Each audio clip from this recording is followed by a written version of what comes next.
A $75,000 puzzle sits on white linen. The tech billionaire laughs, mocking ordinary minds. He turns to the waitress, sneers at her simple brain. 30 seconds later, his unsolvable machine lies open, and his entire world is about to collapse. The Sterling Club occupies 3 floors of a converted limestone mansion on Manhattan's Upper East Side. Its walls have absorbed 60 years of secrets, politicians, hedge fund managers, old money aristocrats who've never worked a day but understand power in ways new money never will.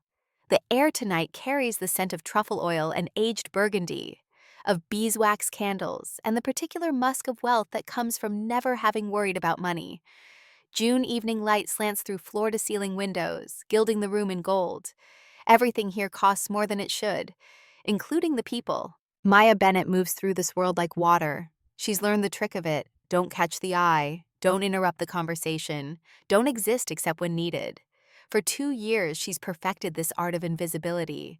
Her black uniform is immaculate. Her dark hair pulled back in a bun so tight it adds years to her face.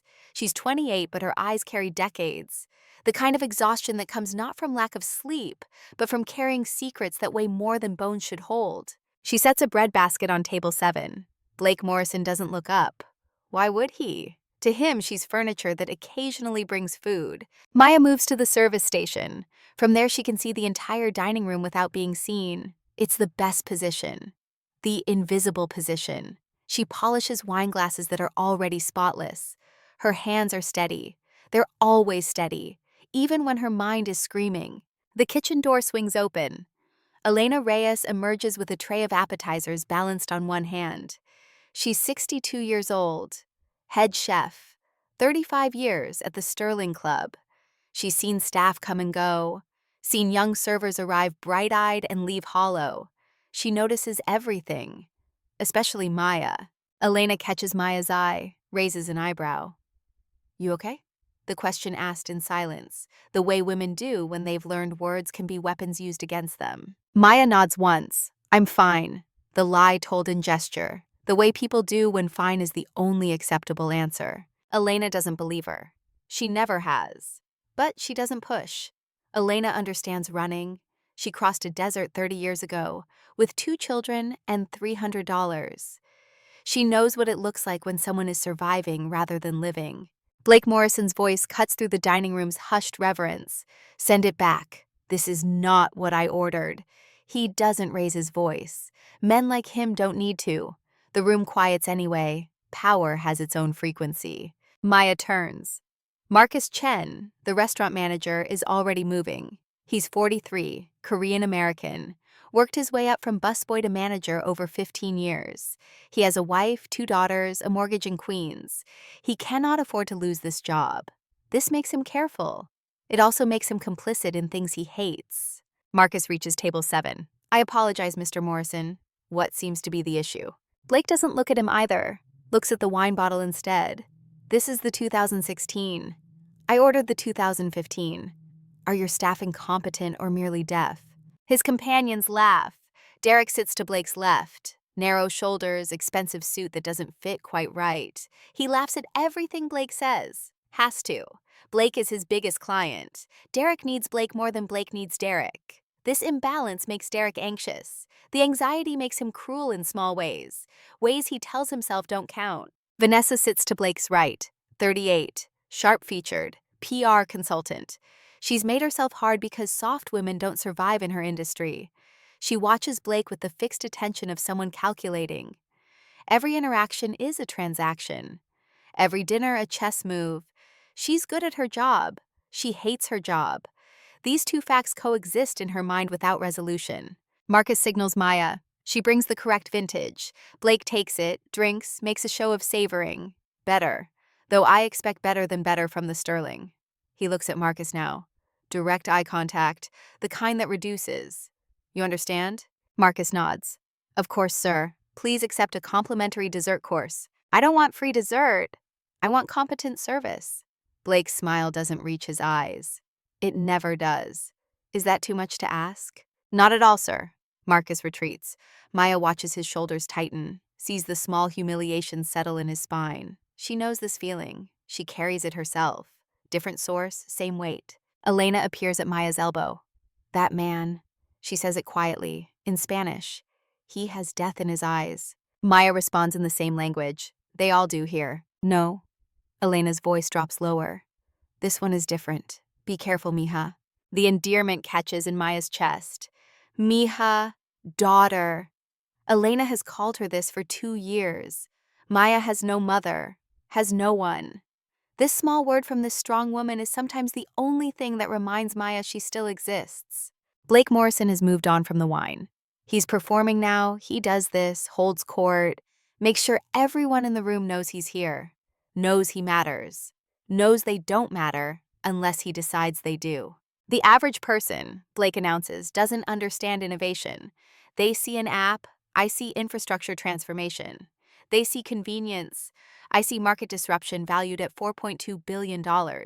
Impressive, Blake. Derek leans in. His desperation has a smell. You're really changing the paradigm. Someone should. Blake gestures expansively, the gesture of a man who's never been told no. Though I have to say, genius is exhausting. You're surrounded by ordinary minds. You're constantly translating brilliance into terms they can grasp. It's like explaining color to the blind. Vanessa sips her wine. You bear the burden well. Do I have a choice? Blake laughs. Someone has to advance the species. Maya feels the familiar thrum behind her eyes. She turns away, focuses on her glasses, on her breathing, on staying invisible. This is important, more important than anything. If she's seen, truly seen, everything ends. But the thrum persists. It's been 2 years since she's felt it. 2 years of deliberate dullness, of making her mind small, of refusing to engage with the thing that made her dangerous, the thing that made her hunted. At table 7, Blake reaches for his briefcase. The room's energy shifts. This is what he's been building toward, the performance's climax. He lifts out a sphere. It's beautiful and terrible.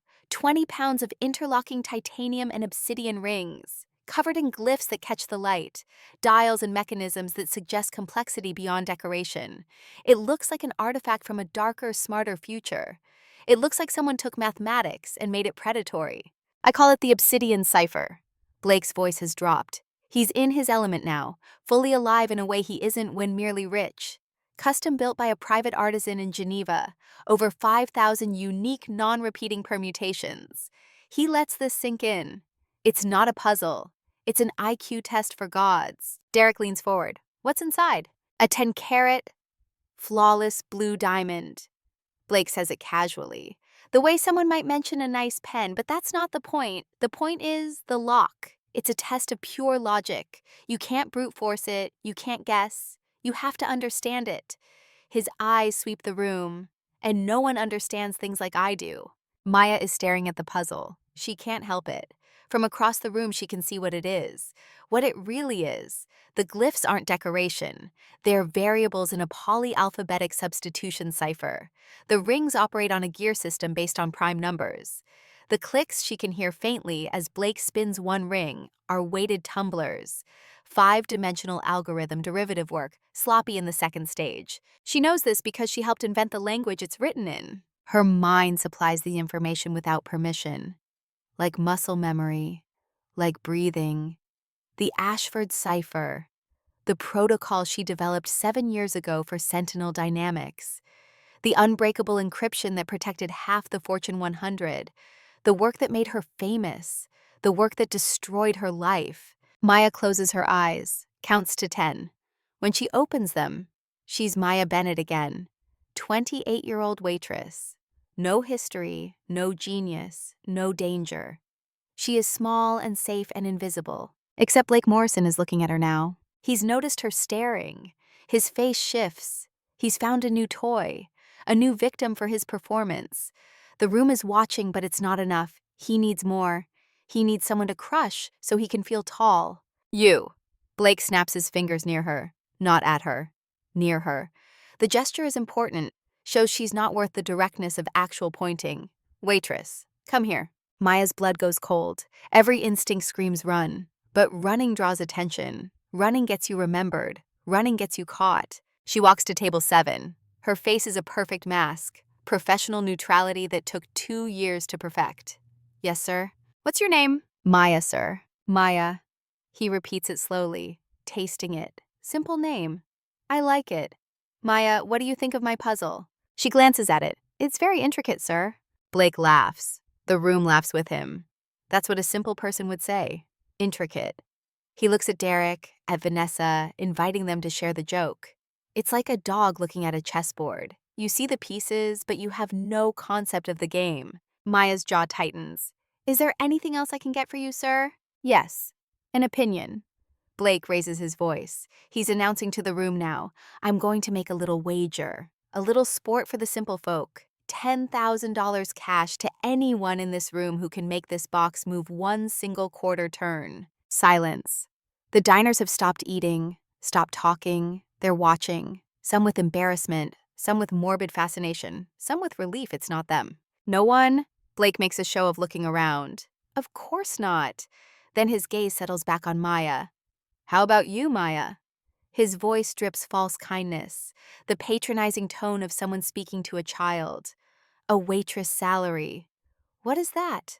30,000 a year? 10 grand would be life-changing, wouldn't it? He pushes the sphere across the table. The metal scrapes against linen. Sir, I'm not permitted to. Oh, I permit you. Blake waves his hand. The watch on his wrist costs more than Maya's entire year of rent. Or what? Are you scared you'll break a nail? He leans back. Or maybe you're just slow. Derek snickers. Go easy on her, Blake. She probably struggles with the children's menu. This is it. The moment Maya has spent 2 years dreading. The spotlight, the test. All her instincts scream run, disappear, become invisible again. But she's cornered. The entire room is watching. Phones are out. This will be recorded. If she runs now, she'll be remembered. If she runs now, they'll look for the running waitress. They'll find her. Marcus is frozen at the host stand. His face shows horror, guilt. He knows he should intervene, knows confronting Blake Morrison means losing his job, means his daughters lose their stability. He's trapped by economics, by the simple math of survival. Elena watches from the kitchen doorway. Her hand is over her mouth. She's terrified for Maya, but also helpless. She has no power here. She's kitchen staff, brown skin and accented English in a world of white linen and old money. She's even more invisible than Maya. Maya looks at Blake Morrison, really looks at him, sees past the expensive suit, sees the desperate need for validation, the hollow place inside him that no amount of money fills. She's seen men like him before, brilliant men who confused intelligence with worth, who needed everyone else to be small so they could feel big. She looks at Derek's nervous laughter, at Vanessa's bored cruelty, at the other diners with their mixed expressions of pity and entertainment. She looks at Marcus's guilty helplessness, at Elena's powerless fear. Then she looks at the puzzle. The thrum behind her eyes becomes a roar. The restaurant dissolves. The sounds of silverware and hushed conversation fade. Everything narrows to the 20-pound sphere of titanium and obsidian. She's no longer in the Sterling Club. She's back in the quarry, the windowless high-security lab at Sentinel Dynamics in Northern Virginia. She's Dr. Claire Ashford again, the prodigy, the pattern breaker, the woman who saw the mathematics in everything. Fine. Maya's voice is quiet, but it carries. She steps forward, doesn't wipe her hands on her apron, simply reaches out and places her fingers on the cold metal. Blake leans back. He's vibrating with anticipation. Oh, good. The help is going to try. He pulls out his phone. Derek, film this. Seriously, film this. I want to watch it again later. Derek fumbles for his phone. His hands shake slightly as he aims the camera. Vanessa watches with the detached interest of someone watching a medical procedure. Curious, but uninvested in the outcome. Maya ignores them. Ignores the phones. Ignores the suffocating attention. Her entire world contracts to the sphere beneath her hands. She's not thinking about Blake Morrison. She's not thinking about Maya Bennett. She's thinking about the man who built this, the man whose signature arrogance is all over this design, the man she spent 7 years working beside, learning beside, almost loving before he destroyed her. The glyphs are a distraction, her mind supplies instantly. Red herring for academics. The real key is tactile. In the seams. Her left hand cradles the sphere, feels its weight distribution. Her right index finger traces the primary equatorial ring. Light as breath, 5 seconds pass. Blake's grin wavers. Having trouble, sweetheart? Are the pretty pictures confusing you? Maya's finger stops. She's found it. Micro seam thinner than a human hair. Offset by 3 degrees, the entry point. She applies pressure, not a push. A press, 3.2 pounds per square inch. Exactly what's needed. No more, no less. Click. The sound is high-pitched, barely audible, but it rings through the silent room like a bell. The first ring unlocks. Blake sits up. His smile vanishes. What did you do? 10 seconds elapsed. Vanessa leans forward. She didn't do anything. It's a parlor trick. But her voice lacks conviction now. Because something is happening. The sphere is changing under Maya's hands, responding to touch in ways that look impossible. Maya's left hand rotates the sphere 45 degrees. Her right hand finds the secondary ring cluster. This is the sloppy part, the part that screams the builder's name. He always overcomplicated the second stage tumblers. So vain, so predictable. She doesn't try to solve them sequentially. She treats them as a whole, a chord on a piano. Her fingers press 3 specific glyphs simultaneously. Her thumb applies counterpressure to a dial on the polar axis. All at once, all perfectly weighted. 15 seconds. Snap, clack, clack. A sequence of metallic notes rings out. The sound is musical, wrong, beautiful. The rings don't just turn, they realign, shift into a new configuration, reveal a second internal set of dials that weren't visible before. The room is absolutely silent. Not the polite silence of expensive restaurants. The profound silence of witnesses to something impossible. Derek's hand shakes so much the video is useless. His mouth hangs open. Blake Morrison's face has gone from tan to pale, from confident to terrified, from superior to small. Stop, Blake's voice cracks. Stop touching that right now. 20 seconds elapsed. Maya is in the flow, the Ashford state. Her old colleagues called it that. The place where her mind operates on a level most people never access, where the world becomes pure data, pure pattern, pure beautiful mathematics stripped of emotion and ego and fear. This is the final lock, gravity-based pin system. She can feel the pins. 4 heavy, 1 light. Their weight distribution tells her everything. She lifts the sphere, holds it to her ear like a doctor with a stethoscope, rotates it slowly, listening to the internal mechanisms settle and shift. Then, with a sudden sharp flick of her wrist, she tosses the sphere half an inch into the air and catches it. The movement looks casual, dismissive almost. But in that microsecond of zero gravity, the internal pins align, catch, lock into the only position they can occupy. 25 seconds. Maya places the sphere back on the table. For 5 seconds, nothing happens. She simply looks at it. Her expression is blank, empty. The mask is back. Blake opens his mouth. See? Nothing. You broke my... Shh, clack. The sound cuts him off. A high-pressure pneumatic seal breaking. The top hemisphere of the sphere separates from the bottom, rises on a silent pressurized piston, reveals a velvet-lined chamber inside. Resting on a bed of black satin is a 10-carat flawless blue diamond. It catches the light, throws rainbow prisms across the white tablecloth, beautiful and meaningless. The prize was never the point. 30 seconds total. Maya steps back. Her breathing is perfectly even. The mask has settled completely back into place, but her hands start to shake. Not from fear, from the rush, the high, the horrible addictive click and whir of her mind engaging with the thing it was built to do, the thing she's forbidden herself for 731 days. Derek drops his phone. It hits the plush carpet with a dull thud. Vanessa's jaw hangs open. Her carefully maintained composure has cracked. She's staring at Maya like she's seeing her for the first time. Like she's real suddenly, instead of furniture. Blake Morrison stares at the open puzzle. His open puzzle. His unsolvable puzzle. That proved his genius. The complex exposed machinery winks at him, mocking. The blue diamond catches light and throws it back. The sphere that was his trophy has become his humiliation. His eyes lift to Maya. They're wide, filled with tectonic shock, with rage that has nowhere to go because he invited this. He demanded this. He pushed his own humiliation across the table and paid $10,000 to watch it happen. Who? The word comes out strangled, a rasp. Who the hell are you? Maya picks up the empty bread basket from table 7. She straightens a fork that Derek knocked askew. She looks at Blake Morrison with eyes as calm and empty as a winter sky.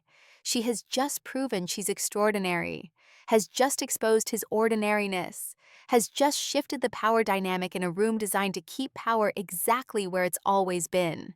The check, sir. Her voice is professional, neutral, the voice of a waitress. Will that be all? She doesn't wait for an answer, simply turns, walks past the stunned, silent tables, past the diners already pulling out phones to tweet this moment, past Marcus whose face shows horror and awe in equal measure, past Elena who has tears streaming down her face for reasons she doesn't fully understand. Maya pushes through the service door and disappears into the kitchen, leaves Blake Morrison choking on his own ego, leaves a room full of Manhattan's elite trying to process what they just witnessed, leaves behind the invisible woman she's been for 2 years. The service door swings shut. The clatter of the kitchen replaces the silence of the dining room, stainless steel and shouting and steam. Maya doesn't stop, walks straight past the line cooks, past the prep stations, into the cramped windowless staff locker room. She sets the bread basket on a bench. Only then do her hands begin to shake. Not trembling, convulsing. 2 years of suppression releasing. 2 years of holding her mind in check. 2 years of being small and safe and hidden. Gone, destroyed, by 30 seconds of truth. It wasn't fear. It was the high, the seduction of being seen, the terrible addictive freedom of using the gift she was born with, of being extraordinary after forcing herself to be ordinary, of being Dr. Claire Ashford again after 731 days of being Maya Bennett. She sits on the bench, puts her head in her hands, breathes, tries to breathe. Her chest is tight.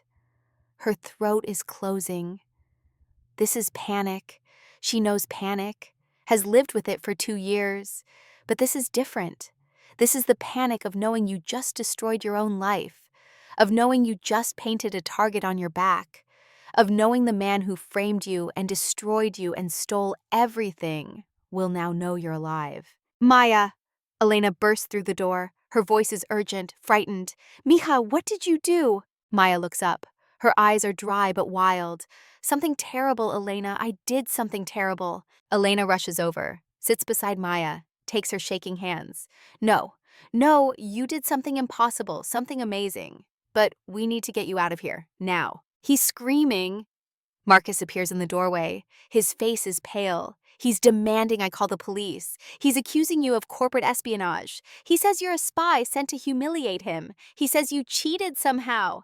Maya, what's happening? I didn't cheat. Maya's voice sounds distant to her own ears. She starts unbuttoning her uniform vest. I solved it. I know that. Marcus runs his hands through his hair. But he's Blake Morrison. He can have this restaurant shut down by tomorrow. He's already on the phone with the owner. He asked me... He stops, closes his eyes. He asked me to solve it first, to make sure you didn't break anything. And? Maya pulls her simple gray t-shirt from her locker. I tried for 5 minutes. I couldn't even make it click. Marcus looks at her differently now. Who are you? Maya doesn't answer. Can't answer. Because the truth is she doesn't know anymore. Is she Maya Bennett, waitress who survived by being invisible? Is she Dr. Claire Ashford, genius who was destroyed by her own partner? Is she some terrible combination of both? Elena makes the decision for her.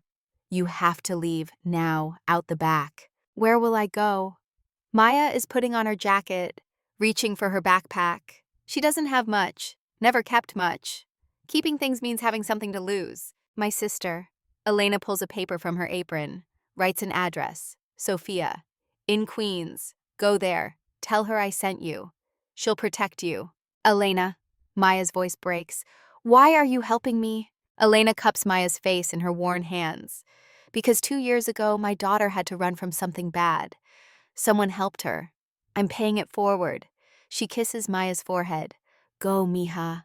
Go now. A roar from the dining room. Blake Morrison's voice rising. Marcus flinches. Go, please. Maya grabs her things, heads for the steel delivery door, pauses, looks back at Marcus, at Elena, at the kitchen staff who've stopped working to watch. These people have been her world for 2 years. Not friends. You can't have friends when you're hiding. but witnesses to her existence, proof she was alive. Thank you. The words feel inadequate. For everything. Then she's out the door. Into the Manhattan evening. The humidity hits her face. June in the city. The smell of garbage and exhaust in summer. The sounds of traffic and sirens and life continuing despite everything. She starts walking, fast, then jogging, then running. The Sterling Club is in the East 70s. She needs to get lost. Needs to disappear into the 8 million people who call this city home. She has cash. Always kept cash for this moment. The moment when Maya Bennett would need to stop existing. She runs west, toward the park, toward the subway, toward anywhere that isn't here. Her backpack bounces against her spine. Her breath comes hard, not from exertion, from terror, from liberation, from the knowledge that she just did the one thing she swore she'd never do. She made herself visible. Behind her, the Sterling Club erupts in chaos. Blake Morrison is on the phone, screaming at someone named David Brennan, demanding a manhunt, demanding answers, demanding revenge. He's been exposed as ordinary in a room full of people he needs to believe he's extraordinary. This is unforgivable. This cannot stand. Marcus is trying to calm him, offering free meals for life, offering to fire Maya, offering anything. But Blake isn't listening. He's beyond reason now, beyond money. He wants blood. Elena watches from the kitchen doorway, watches Marcus debase himself, watches Blake destroy what dignity he has left. She thinks about Maya running through the streets, about her own daughter who ran 20 years ago, about all the women who run, who hide, who make themselves small to survive. She whispers a prayer in Spanish to the Virgin, to Santa Barbara, to whoever is listening in the spaces between worlds. Keep her safe. Let her find peace. Let her be free. The prayer goes out into the universe, gets lost in the chaos, in the noise, in the 1,000 other prayers being said in this city at this moment. Maya makes it to the subway. Queens bound, she sits in the corner of the car, her backpack on her lap, her body still shaking.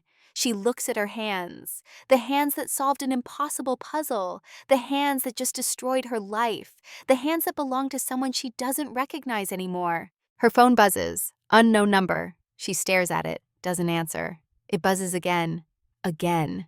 On the 4th buzz, she answers. Hello? A woman's voice, calm, professional, urgent. Maya. Or should I say Dr. Claire Ashford? Maya's blood freezes. Her breath stops. The subway car continues rattling through the tunnel, but she's no longer in it. She's falling through time and space and the careful construct of 2 years of hiding. Don't hang up, the woman continues. This is Dr. Sarah Chen. I've been watching over you for 2 years. We need to talk. You're in danger. Maya closes her eyes. Danger. She's been in danger for 731 days. This is just a different shade of it. Who are you? A friend. I worked with you at Sentinel. I helped you fake your death. And I've been monitoring Blake Morrison. Maya, listen carefully, that puzzle. It wasn't random. Maya knows this already. Knew it the moment she saw it. But hearing someone else say it makes it real, makes it inevitable. It was built by Nathan Cross. Sarah's voice is gentle, delivering terrible news with kindness. He's operating as artisan. He's been selling weapons built on your research. The Obsidian cipher was a data theft device. When you solved it, you activated it. Blake Morrison's entire digital life was just copied. The subway car sways. Maya feels nauseous. Nathan. The name lands in her stomach like a stone, like poison, like 7 years of trust turned to betrayal. There's more. Sarah's voice drops. The Ashford key. He's auctioning it in 10 days. A weapon that can break any system protected by the Aegis protocol. Your protocol. He's going to sell it to the highest bidder. Terrorists, criminals, hostile nations. Maya opens her eyes, stares at her reflection in the dark subway window, sees the ghost she's been, sees the woman she's about to become, sees the choice ahead of her.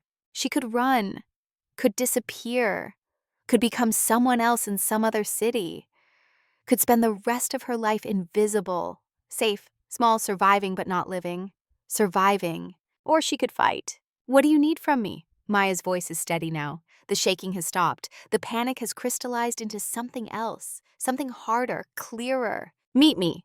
Sarah gives an address in Queens, Sophia's address. How did she know I have people? We've been preparing for this moment, for when you'd surface again. Why? Maya asks. Why help me? Because I'm tired of brilliant women being destroyed by mediocre men.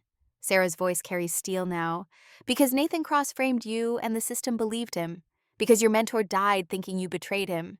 Because you've spent 2 years hiding when you should have been free. The subway reaches Maya's stop. She stands. The doors open. She steps onto the platform. Around her, people move, going home, going to work, going about lives that don't involve puzzles and betrayal and genius turned weapon. I'm in, Maya says it clearly, simply. She'll meet you in 1 hour. She hangs up, climbs the stairs to street level.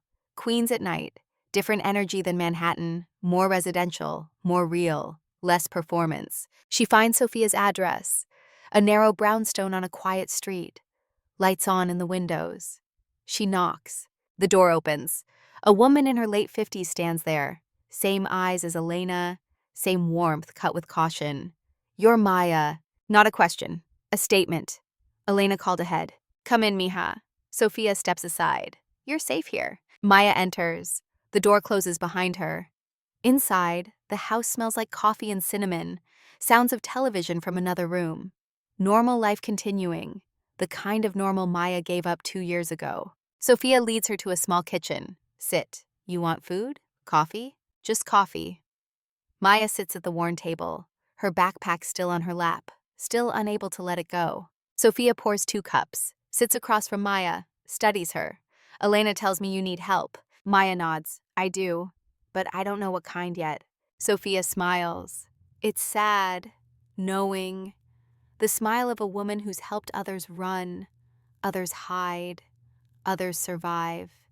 Start by drinking coffee. The rest we figure out after. Maya takes the cup. The ceramic is warm in her hands. She drinks. It's strong, sweet, exactly what she needs. She closes her eyes. For just a moment, just one breath. She lets herself feel safe. Then her phone rings again. Unknown number, different from before. She answers. A man's voice this time, smooth, charming.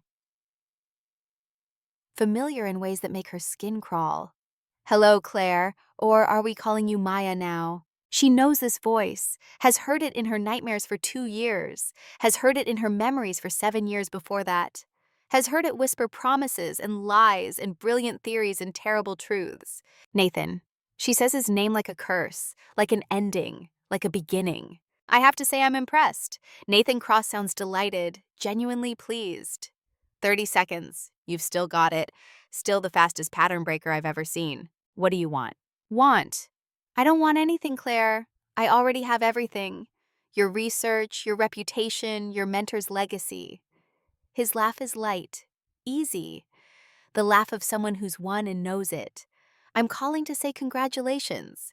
You just advertised my product. Blake Morrison's humiliation is all over social media. Tech blogs are calling it the Manhattan Miracle. Do you know what that does for the Obsidian Cipher's market value? Maya's hand tightens on the phone. You set this up. Of course I did. Nathan sounds patient, like he's explaining to a slow student. Blake was the perfect mark. Arrogant, desperate for validation. I gave him a puzzle he could show off. Knew eventually someone would solve it. Hoped it might be you if you were still alive. And here we are. You stole from him. I stole from everyone, Claire. That's what Artisan does. I build beautiful traps and watch brilliant people walk into them. Speaking of which, the Ashford key is almost ready. 10 days until auction. I've already got buyers lined up. 50 million minimum bid. All thanks to your genius. Maya stands. Sophia watches her carefully, ready to intervene if needed. I'm going to stop you. Nathan laughs again, longer this time. Oh, Claire, that's exactly what I want you to try. This is going to be fun, like old times. You and me, the 2 smartest people in any room. Let's see who's smarter now. He hangs up. The line goes dead. Maya stares at her phone, at the black screen, at her reflection distorted in the glass. Sophia stands, comes around the table, puts a hand on Maya's shoulder. Who was that? The man who destroyed my life. Maya's voice is flat, empty. The man I trusted more than anyone, my partner, my friend. the person I almost loved. And now? Maya looks at Sophia, really looks at her, sees strength in the lines around her eyes, sees survival in her capable hands, sees the same thing she saw in Elena, women who've endured, who've protected others, who've built networks of safety in a world designed to destroy them. Now I stop running. Maya says it clearly, certainly. For the first time in 2 years, she's absolutely sure. I stop hiding. I stop being invisible. Good. Sophia squeezes her shoulder. Then we'll need more coffee. And a plan. And probably more women. She smiles. Women are always better in groups. The door opens. Elena walks in. Sophia called her. Behind Elena, more women. Rosa from the restaurant. Sarah Chen. Others Maya doesn't recognize yet. They fill Sophia's small kitchen. Pull up chairs, pour coffee, start talking, start planning, start building the thing that will destroy Nathan Cross. Not with violence, not with revenge, with the one thing he never understood: community, connection, the unbreakable strength of women who refuse to let each other fall. Maya looks around the table, at these faces, these strangers who are becoming allies, becoming friends, becoming the family she hasn't had since Samuel died. For 731 days, she's been alone, surviving, hiding, waiting for the moment when she could be herself again. That moment is now.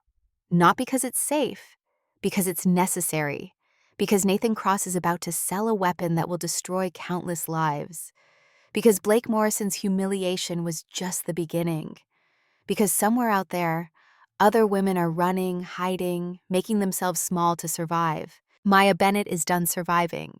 Dr. Claire Ashford is done hiding. The woman sitting at this table, drinking this coffee, surrounded by these women, is someone new, someone who contains both identities, someone who's learned that strength comes not from being invisible or invincible, but from being seen, from being connected, from being whole. The night deepens, the women plan, and Maya makes a promise to herself, to Samuel, to the woman she was and the woman she's becoming. She will stop Nathan Cross, she will clear her name, she will make sure no one else has to run, and she will do it surrounded by people who see her, really see her. Not as genius or waitress, not as extraordinary or ordinary, just as human, flawed and brilliant and terrified and brave. Just as herself. The story has begun, the hunt is on, and for the first time in 2 years, Maya isn't the prey. She's walking toward the fight, eyes open, hands steady, surrounded by women who refuse to let her walk alone. 30 seconds changed everything. Now she has to change it back, has to take the pieces of her shattered life and build something new, something better, something that honors both who she was and who she's becoming. The night ahead is long, the battle ahead is longer, but she's ready, finally, terribly, completely ready. To be seen, to fight back, to live instead of merely survive. The kitchen fills with voices, with plans, with the sound of women refusing to be silenced. Outside, the city continues. Inside, a revolution begins, small, quiet, powerful. And it starts with a waitress who solved an impossible puzzle in 30 seconds, who remembered she was extraordinary, who decided being invisible was its own kind of death. Maya Ashford takes another sip of coffee, looks at the women around her, smiles. Not the practiced smile of Maya Bennett, not the cold smile of Dr. Claire Ashford. Something new, something real. The smile of a woman who's finally coming home to herself. 3 hunters want her found. A billionaire seeks revenge. A corporation demands containment. And somewhere in the shadows, a former partner knows she's alive. But Maya Bennett isn't alone anymore. She has something her enemies never understood. People who refuse to let her fall. And in a world built on individual ambition, that makes her more dangerous than any code she ever wrote. The morning comes too early. Maya wakes on a borrowed couch in Queens, sunlight cutting through unfamiliar curtains. For 3 seconds, she forgets where she is. Then memory crashes back like cold water. The puzzle, the restaurant, the 30 seconds that ended 2 years of hiding. Her hands find her face. She's still here, still breathing, still free. The apartment smells of coffee and something else. Cinnamon, warmth, life. Sounds drift from the kitchen.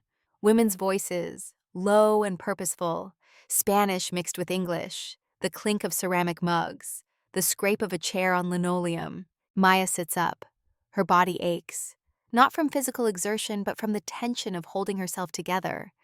2 years of being small, invisible, forgettable.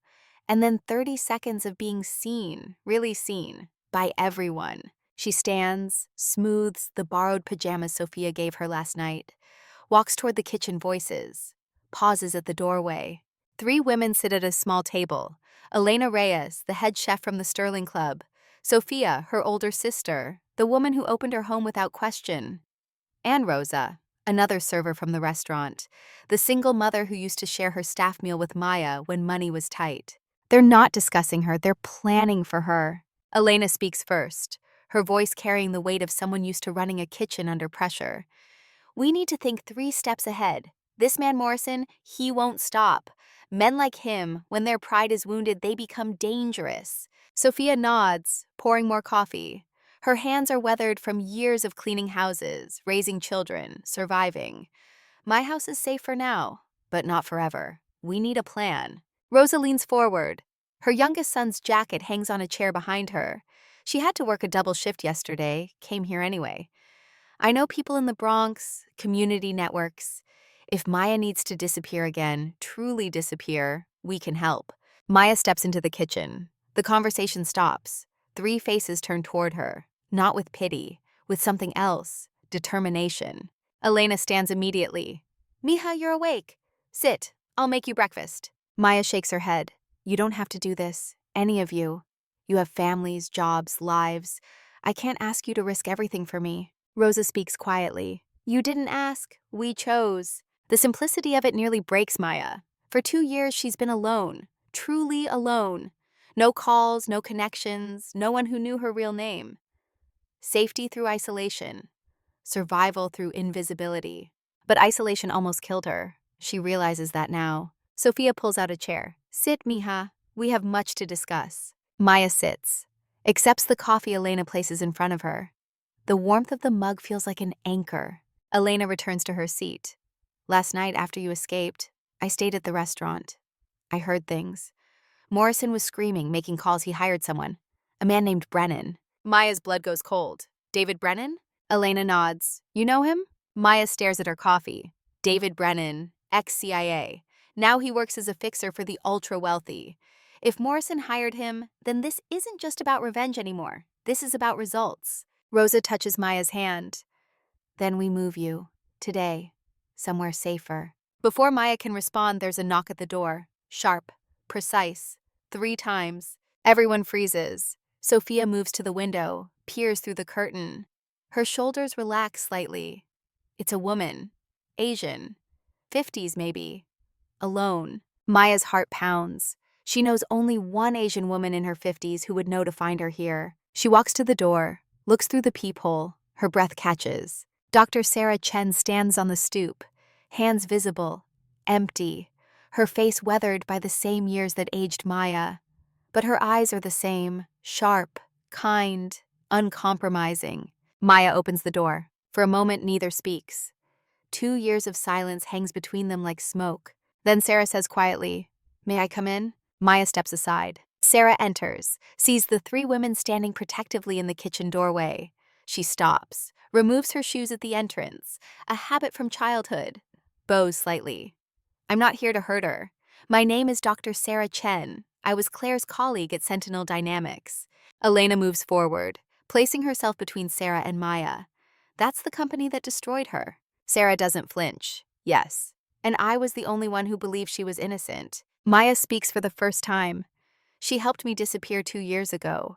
Without her, I'd be in prison. Or dead. The tension doesn't fully dissolve, but Elena steps aside. Anyone who protects Maya is welcome here. But know this. If you betray her, you answer to all of us. Sarah meets Elena's eyes. I understand, and I won't. They move to the small living room. 5 women now sitting in a circle. Sarah pulls a tablet from her bag, places it on the coffee table. I've been watching over you, Claire, from a distance. When I saw the viral video from the Sterling Club 2 nights ago, I knew it was time to make contact. Maya leans forward. You've been watching me? Someone had to. Nathan cross-framed you perfectly, but he made one mistake.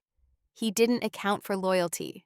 The people at Sentinel who believed in you, we've been quietly collecting evidence. Elena's voice cuts through. This Nathan Cross, he's the one who framed Maya? Sarah nods. He was her partner. Brilliant, charming, and completely without conscience. When Claire developed the Aegis security protocol, Nathan saw an opportunity. He stole money using a backdoor only he and Claire knew about, then planted evidence pointing to her. Rosa asks the question Maya can't. Why? Sarah's face hardens. Jealousy. Fear. Claire was better than him, everyone knew it. And in tech, especially at Sentinel, being second best to a woman? That's unforgivable for men like Nathan. Sophia speaks quietly. So he destroyed her. Yes, and when her godfather, Dr. Samuel Ashford, defended her, Nathan's frame-up led to his public humiliation. Samuel couldn't handle it. He took his own life. The room falls silent. Maya's hands shake around her coffee mug. She hasn't spoken Samuel's name out loud in 2 years. Elena places a hand on Maya's shoulder. This is why you ran. Maya's voice comes out broken. Samuel raised me. My parents died when I was 12. He became everything. Father, mentor, friend. And the last thing he heard about me was that I'd betrayed him. He died thinking I was a traitor. Sarah's voice is gentle but firm. Which is why we're going to clear your name. And his. Maya looks up. How? Sarah taps the tablet. Screen illuminates. For 2 years, I've been tracking Nathan's activities. After you disappeared, he didn't stop. He evolved, created an alias, started selling black market security solutions, weapons built on your research. She swipes through images, auction listings, technical specifications, client lists. He calls himself Artisan, sells to criminals, terrorists, anyone with money. That puzzle Blake Morrison had, the Obsidian cipher? Nathan built it, commissioned specifically for Morrison. Maya's mind races, why Morrison? Demonstration. Proof of concept. The puzzle was a data acquisition device. When you solved it, you triggered an acoustic mechanism. It sent a wireless pulse, cloned Morrison's phone, his laptop, everything within 3 feet. Elena breathes out slowly. So Morrison wasn't the target. He was the advertisement. Exactly. Nathan wanted the world to see what his devices could do. He just needed someone arrogant enough to bring it into their inner circle, and someone brilliant enough to solve it. Rosa asks, and Maya did both. I didn't know. Maya's voice is barely audible. I just wanted him to see me, to stop calling me simple. Sarah's tone softens. You're not responsible for Nathan's evil, but you did something important. You exposed his operation. Now Morrison is ruined, screaming about corporate espionage. The attention is perfect. Perfect for what? For exposing Nathan completely. Sarah swipes to a new image. Because the Obsidian cipher was just the opening act. This is the finale. The screen shows another auction listing. The header reads, The Ashford Key. Maya's vision blurs. That's my name, Samuel's name. Nathan is auctioning a logic bomb capable of breaking Aegis protocol security. The system you designed protects half the Fortune 500. If this key sells, global financial infrastructure collapses. The room spins. Maya stands abruptly, walks to the window, stares out at Queen's morning traffic. Normal people living normal lives. None of them knowing that in 10 days, someone might buy the weapon that destroys everything. She turns back. When? The auction is in 9 days. Private island off the coast of Maine. Invitation only. The world's worst people gathering to buy the world's worst weapon. Elena speaks what they're all thinking. Then we stop it. Sarah looks at each woman in turn. I should clarify. I'm not here asking for your help. I have resources. Former colleagues who believe in Claire. We can handle this. Rosa shakes her head. With respect, Dr. Chen, you're thinking like the people who failed Maya before. Like institutions, like systems. Sarah pauses. I'm listening. Systems didn't protect Maya. People did. Rosa gestures to the room. Elena gave her sanctuary. Sophia opened her home. I shared my food. We didn't ask questions. We just acted. Sophia adds, and we won't stop now just because the danger is bigger. Elena's voice carries finality. Maya is family now. You don't abandon family. Sarah studies them, then studies Maya. After a long moment, she nods. All right, then we work together. But you need to understand what we're facing. Nathan Cross isn't just smart, he's ruthless, and he has resources. Maya returns to her seat. So do we. Different resources, maybe, but just as powerful. What kind of resources? The kind that powerful men never notice. Maya's voice grows stronger. Nathan sees the world in code, in systems, in measurable intelligence. He doesn't see the people who serve him coffee, who clean his office, who stand invisible in his peripheral vision. Elena smiles grimly.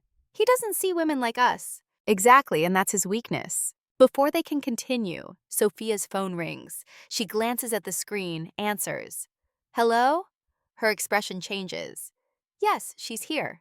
Who is this? Sophia puts the phone on speaker. A young woman's voice comes through, nervous but determined. My name is Grace Morrison. I'm Blake Morrison's daughter. I need to speak with Maya Bennett. The room goes silent. Maya and Sarah exchange glances. Sophia responds carefully. Why should she speak with you? Because my father is tearing the city apart looking for her. And because I think I can help.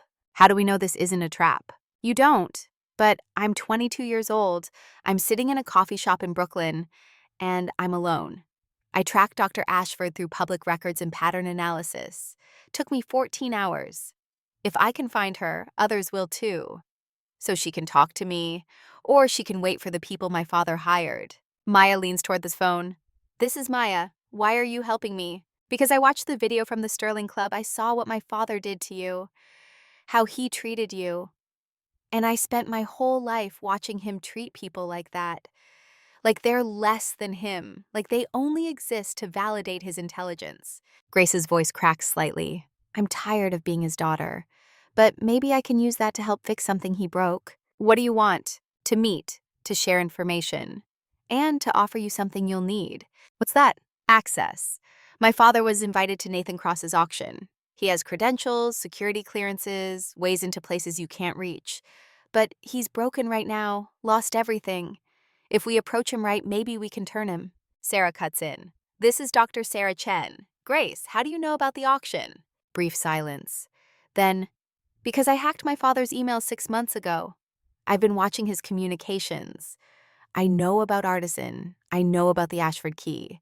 And I know that if someone doesn't stop this, a lot of people die. Maya makes a decision. Where do you want to meet? Prospect Park, Brooklyn, the boathouse, 1 hour. I'll be alone. Grace Morrison ends the call. Elena immediately objects. Mija, this could be a trap. Morrison's daughter's showing up now? Sarah agrees. It's too convenient. But Rosa speaks quietly. Or it's what Maya said. The people no one expects. A daughter tired of her father's cruelty. Maya stands. I'm going, but not alone. Sarah rises. I'm coming. Elena follows. So am I. Sophia adds. And me. Rosa looks at her phone. I have to work lunch shift, but I'll keep my phone on.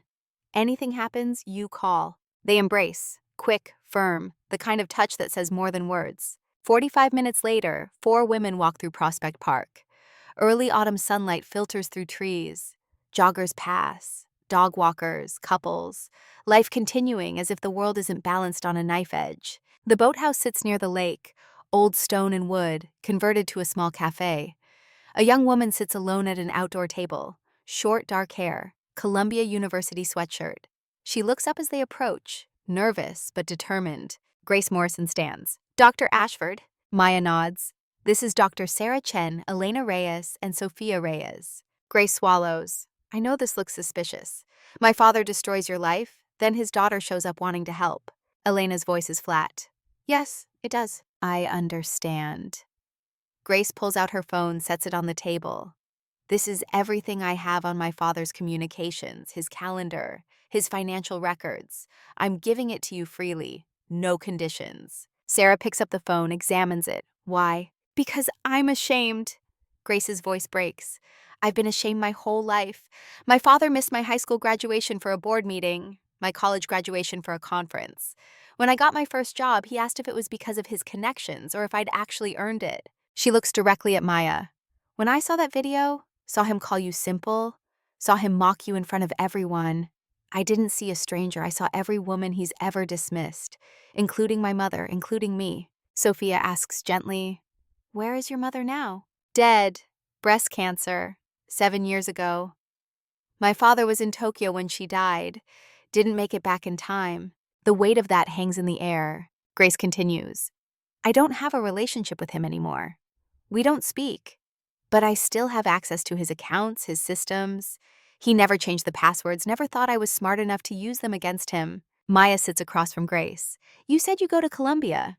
What do you study? Computer science. Cryptography focus. I know who you are, Dr. Ashford. I wrote my senior thesis on the Aegis Protocol. On you. What was your thesis about? That you built the most elegant security system in modern history. And that when you disappeared, the field lost its best mind. Grace's hands shake as she speaks. I don't know if you're guilty of what they said. I don't care. I know my father brought a weapon into his own home. I know Nathan Cross is auctioning something that could kill millions. And I know that sitting in my apartment doing nothing makes me complicit. Sarah studies Grace for a long moment, then pulls out her tablet. Show me what you found. Grace opens files. Emails between Blake Morrison and an anonymous sender. Auction details, client lists, security protocols for Stormhaven Isle. This is good intelligence. Sarah looks at Maya. She's telling the truth. Elena asks the hard question. What do you want in return? Grace meets her eyes. To not be my father's daughter anymore. To be someone who actually did something right. The four women exchange glances. Some communication passing between them that Grace can't decode. Finally, Maya speaks. If you help us, your father will know. He'll feel betrayed. Grace's laugh is bitter. He's felt nothing for me in years. This won't change that.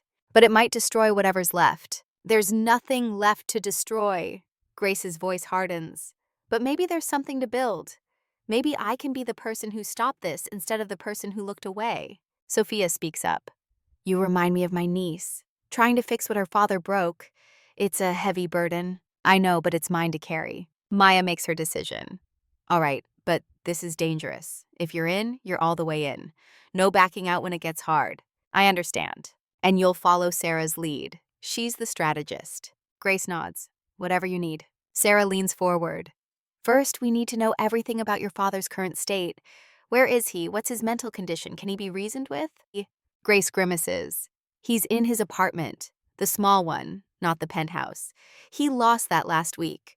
Creditors, he's drinking a lot. Hasn't showered in days. His company's gone. His board voted him out. His friends won't return calls. Elena asks, is he suicidal? I don't know, maybe. I haven't seen him in person since before the Sterling Club incident. Can you get us access to him? Grace hesitates. You want to approach him? Maya answers, your father has something we need. Access to the auction, credentials. But more than that, he has motivation. Nathan Cross stole from him, humiliated him. If we approach this right, he'll want revenge. Grace considers. He's broken right now, vulnerable. That might make him agreeable. Or it might make him more dangerous. Sarah says, that's a risk we'll have to take. When do you want to meet him? Today. Maya's voice is firm. We don't have time to waste. Grace pulls out her phone. I'll call him. Set it up. She dials. The phone rings 4 times before a rough voice answers. What? Dad, it's Grace. Long silence. Then, why are you calling?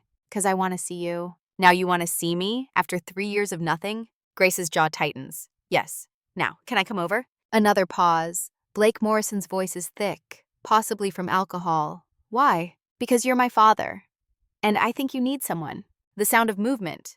A bottle being set down. When? 1 hour. Fine, whatever. He hangs up. Grace looks at the women. He said yes, but I should warn you he's not himself.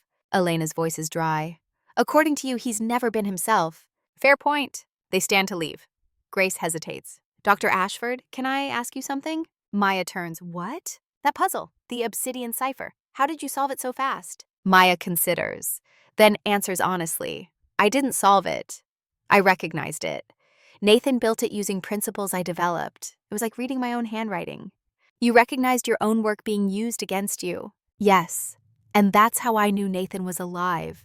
Knew he was out there, still using what I'd created, still profiting from Samuel's death. Grace nods slowly. I'm sorry. For what he did. For what my father did. For all of it. Sorry doesn't change the past, but helping might change the future. They walk together through the park.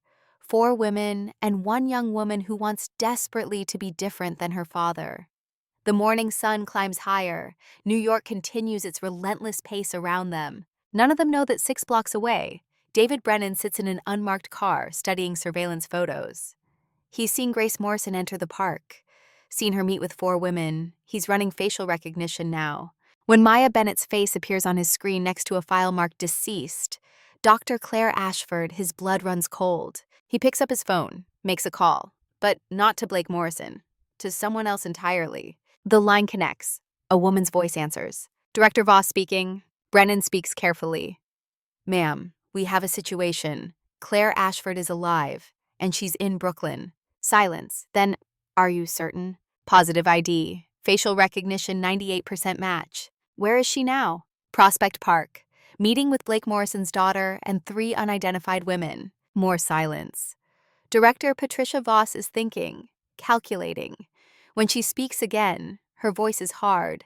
Do not engage. Observe only. I'm sending a team. With respect, Director, I don't think that's wise. If Ashford sees Sentinel coming, she'll run. We'll lose her again. Then what do you suggest? Let her lead us. She's not running anymore. She's planning something. If we're patient, she'll lead us directly to Nathan Cross. Another pause, then, you have 24 hours, Brennan. Observe and report. But if you lose her, this comes back on you. Understood. The call ends. Brennan sits back, watches the park entrance.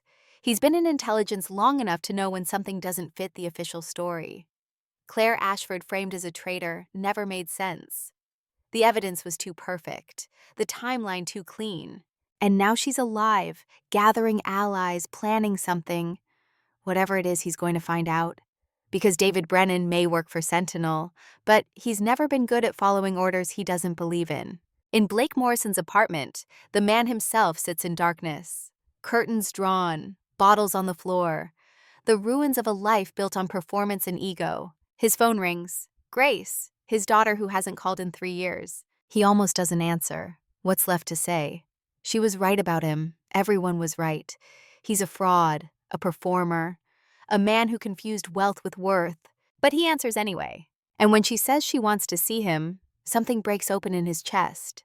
Not hope, not exactly, but something close. The possibility that maybe, just maybe, there's a path forward that doesn't end with a bottle and a ledge. He stands, looks at himself in the mirror, sees a stranger, sees the man he became while pretending to be someone else. The knock at the door comes exactly 1 hour later. He opens it. Grace stands there, not alone, 4 women with her, and in the center, the waitress from the Sterling Club, the woman who destroyed his life in 30 seconds. Dr. Ashford, I presume? Maya meets his eyes. Mr. Morrison, we need to talk.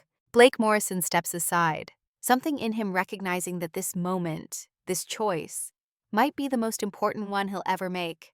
Not for his company, not for his reputation, but for his soul. They enter his apartment. The door closes behind them. And in the darkness of a ruined billionaire's home, the strangest alliance begins to form. Built not on trust, but on necessity. Not on friendship, but on the shared understanding that sometimes redemption requires walking through fire. Outside, David Brennan watches the building, makes notes, sends encrypted reports. And somewhere on an island off the coast of Maine, Nathan Cross receives an alert. His facial recognition software has picked up a ghost. Claire Ashford, alive and active in New York City. He smiles, not surprised, not alarmed, because Nathan Cross has been waiting for this, planned for it. The puzzle was never meant to humiliate Blake Morrison. It was meant to wake up Claire. And now she's awake. Now she's gathering forces, and now she's coming. Which is exactly what he wants. Because Nathan has one more lesson to teach his former partner. One final demonstration of who's smarter, stronger, better. And when she arrives at Stormhaven Isle, when she thinks she's won, he'll show her the truth. That intelligence means nothing without ruthlessness. That ethics is just weakness dressed up as virtue. That in the end, the only thing that matters is power. He's wrong, of course, but he won't realize that until it's far too late. The pieces are moving, the board is set. And in 9 days, everything will come to a head on a storm-lashed island where the world's worst people gather to buy the world's worst weapon. But they don't know that they're not buying anything. They're witnesses to something else entirely, a reckoning, a revelation, and the answer to a question that's plagued humanity since the beginning. What happens when intelligence meets conscience? When genius encounters community? When one brilliant sociopath faces not another genius, but a circle of ordinary people who refuse to let evil win? The answer is coming. And it will be written not in code, but in courage. Not in algorithms, but in alliance. Not in the language of machines, but in the oldest language of all. The language of people who choose each other, who stand together, who look at impossible odds and say simply, clearly, powerfully, not today, not ever, not while we still draw breath.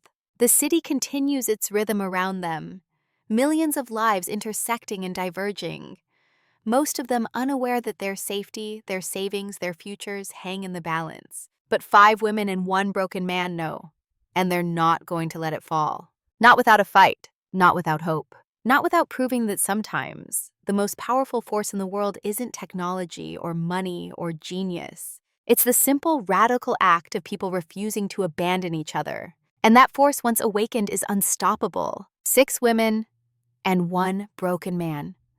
Against a fortress, a genius sociopath, and a corporation that failed them all. But they have something Nathan Cross never understood, something he could never build or buy or steal. They have each other, and in a world that measures worth by individual achievement, that makes them more dangerous than any weapon ever coded. Blake Morrison's apartment smells of failure, stale whiskey, unwashed clothes, the particular sourness that comes from a man marinating in his own destruction. The curtains are drawn against afternoon light, leaving the space in perpetual twilight. Bottles cluster on every surface like monuments to bad decisions. Pizza boxes stack in corners, the detritus of a life collapsing in real time. The man himself sits hunched on a leather couch that probably cost $30,000. Now it's just furniture. Expensive but meaningless, like everything else in his life. Blake Morrison wears sweatpants and a ratty college t-shirt from a school he never attended, but donated money to for the prestige. 3 days of stubble darkens his jaw. His hair stands in unwashed peaks. The expensive watch on his wrist reads 4 in the afternoon, but time has lost meaning. Days blur together in an endless loop of drinking and remembering and drinking some more. He stares at 5 women standing in his living room. His daughter Grace, that waitress who destroyed him. 3 other women whose faces he doesn't recognize but should. All of them looking at him with expressions that range from pity to contempt to something harder to categorize. Maya Bennett speaks first. Her voice carries none of the deference he remembers from the Sterling Club. No, sir. No apologetic hesitation, just direct eye contact and steady tone. Mr. Morrison, thank you for seeing us. Blake's laugh comes out broken. Did I have a choice? My daughter calls for the first time in 3 years. What was I going to say? No, I'd rather sit here and drink myself to death in peace. Grace steps closer. Not close enough to touch, but enough to show she's not afraid of him. You always had a choice, Dad. You just usually made the wrong one. The words land like a physical blow. Blake flinches, wants to argue, to defend himself, to perform the outraged patriarch routine that served him so well in boardrooms. But he can't, because she's right. She's been right about him for years. He just never listened. Elena Reyes moves forward. At 62, she carries herself with the quiet authority of someone who has survived things that would break softer people. Immigrated alone at 20, raised 3 children while working double shifts, buried a husband, built a life from nothing. She is steel-wrapped in kindness, and she sees through Blake Morrison like he's made of glass. Mr. Morrison, we're not here to punish you. We're here because we need each other. Blake looks at her, really looks, sees the weathered hands that have chopped 10 million vegetables, the worn face that has smiled through 1,000 degradations, the steel and dark eyes that have witnessed every variety of human cruelty and chosen kindness anyway. You're the chef from the Sterling Club. I remember you. Elena's voice is neutral. Do you? Or do you remember a woman in a white coat who brought you food you sent back twice because sending it back made you feel powerful? Blake has the decency to look ashamed. He remembers now, remembers that night, remembers demanding the wine be replaced because the temperature was half a degree off. Remembers Elena's steady hands accepting the bottle without comment. Remembers feeling like a king and not questioning why. I remember. His voice is barely audible. Sophia Reyes speaks up. Elena's older sister at 64, her accent is thicker, her English more careful, each word chosen with precision. My sister says you are broken man, but broken things can be fixed. If you willing to do the work. Blake gestures helplessly at the chaos of his apartment. Look around. What's left to fix? My company's gone. My board voted me out. My money's gone. Credit lines frozen. Assets seized. Offshore accounts empty. My reputation? He laughs again, a sound like breaking glass. I'm a joke. A meme. The billionaire who got schooled by a waitress. There are TikToks about me. Saturday Night Live did a sketch. My face is synonymous with arrogance getting checked. Maya sits down across from him, not beside him, maintaining distance, keeping control of the space. You weren't humiliated by a waitress, Mr. Morrison. You were exposed by someone you underestimated. There's a difference. Is there? Yes, because humiliation is about shame. Exposure is about truth.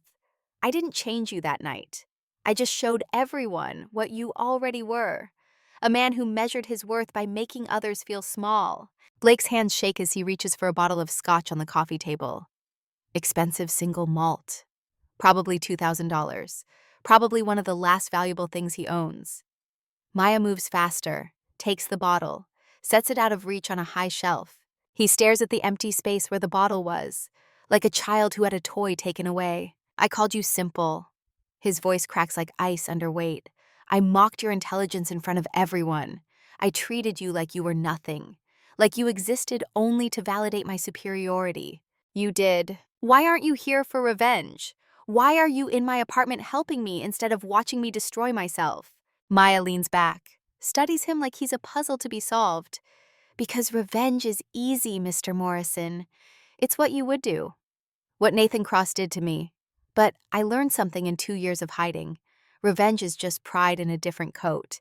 And pride is what got us both into this mess. The room is quiet, just the ambient sound of New York beyond the windows, traffic, sirens, the eternal soundtrack of millions of lives intersecting. Dr. Sarah Chen steps into Blake's line of sight.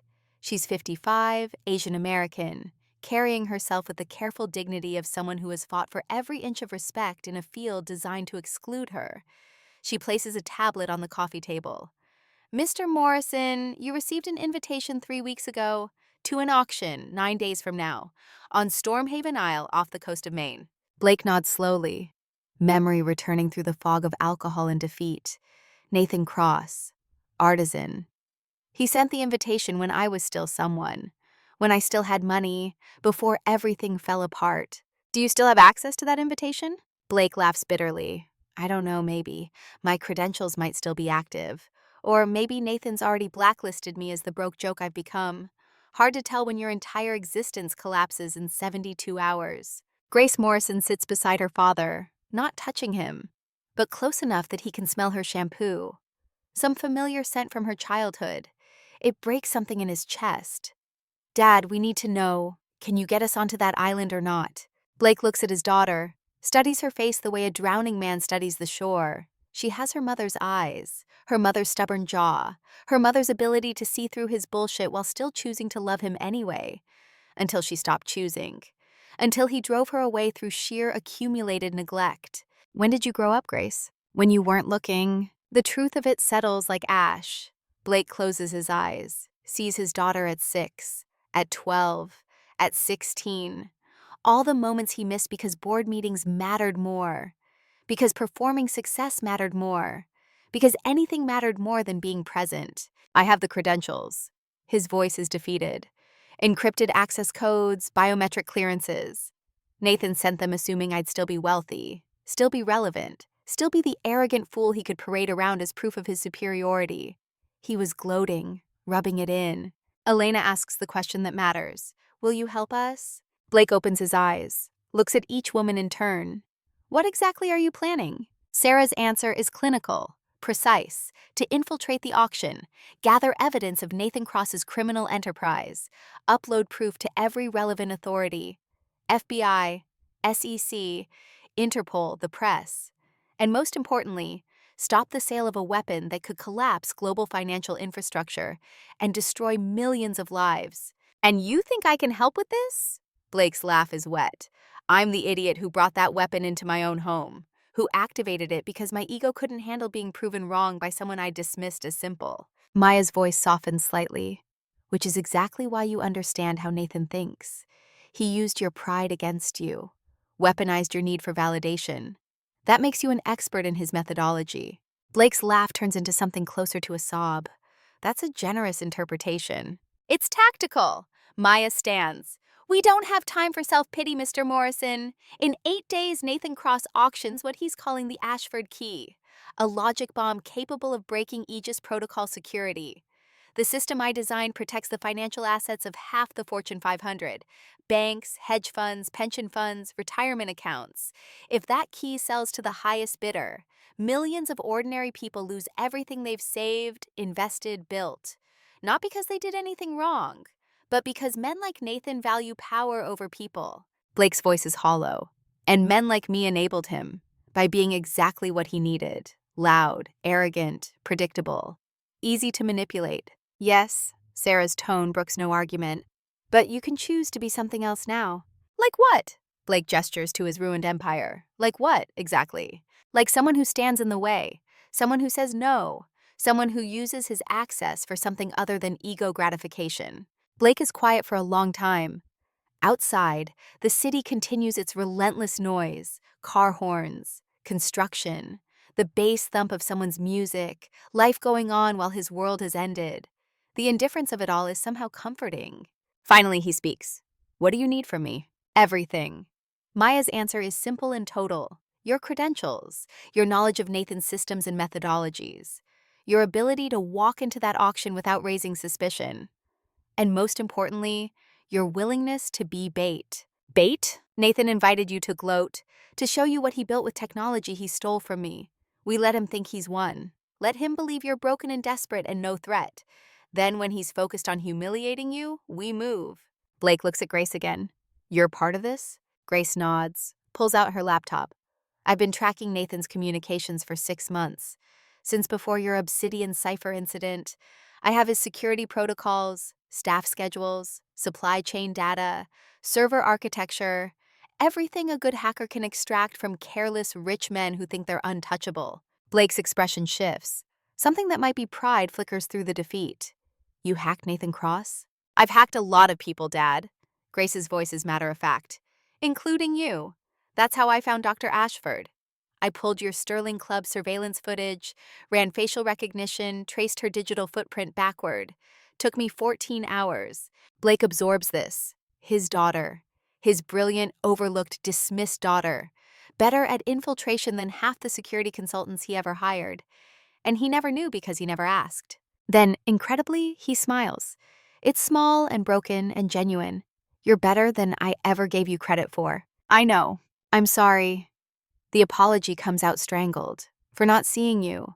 For making you invisible in your own life. For being exactly what you said I was.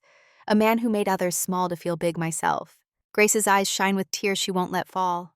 I know that too. They sit in silence. The weight of years, of missed moments, of damage that can't be undone but might possibly be worked around. Not erased. Never erased, but maybe built over, like a scar that becomes part of the landscape.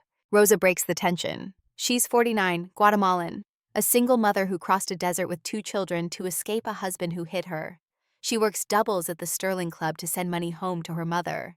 She has a strength that comes from surviving things that shouldn't be survived. Mr. Morrison, we are not asking you to be hero. We asking you to be decent, to do one thing right after many things wrong. Can you do this? Blake looks at her. Really looks. Sees the strength in her worn face, the calluses on her hands, the determination in her posture. You're the other server, the one who worked the late shifts. Rosa nods. I watched you for 2 years. Watched you treat people like furniture. Like we exist only to serve you. Like we are less than human because we bring you food. Blake swallows. I do that. Did that. Past tense. Maybe. I don't know who I am in past tense versus present. But you here now, listening, not arguing, not performing. Maybe that means you can change. Can people really change? Blake's question is genuine, naked. Or do we just become better actors? I've been performing my whole life. How do I know if I'm actually different or just playing a new role? Sophia answers she's 64, lost her husband to a heart attack 10 years ago, raised 4 children alone, cleaned houses for 30 years to put them through school. In my life, I have seen people change. My brother, he was violent man, hurt women, hurt my sister. But he went to prison, got help, came out different, truly different. It took work, years of work, but he changed. Elena adds, her voice carrying the weight of lived experience. Change is choice you make every day, not once.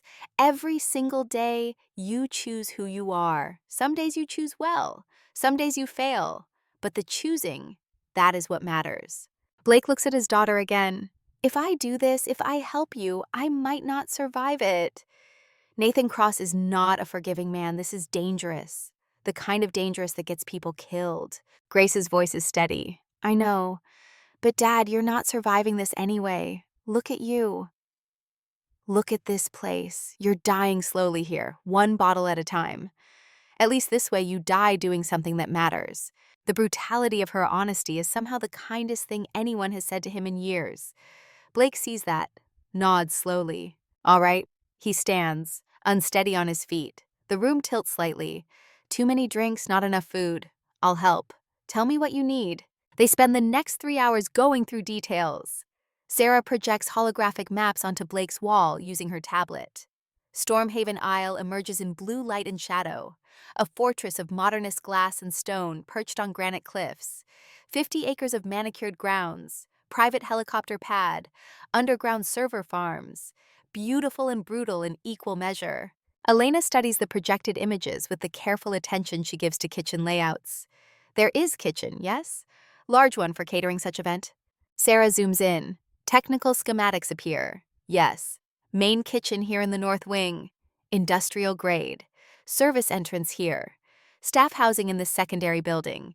Deliveries come by boat 3 times weekly. Elena nods. Plans already forming. This is how we get in. Not through front door like guests, through kitchen like staff.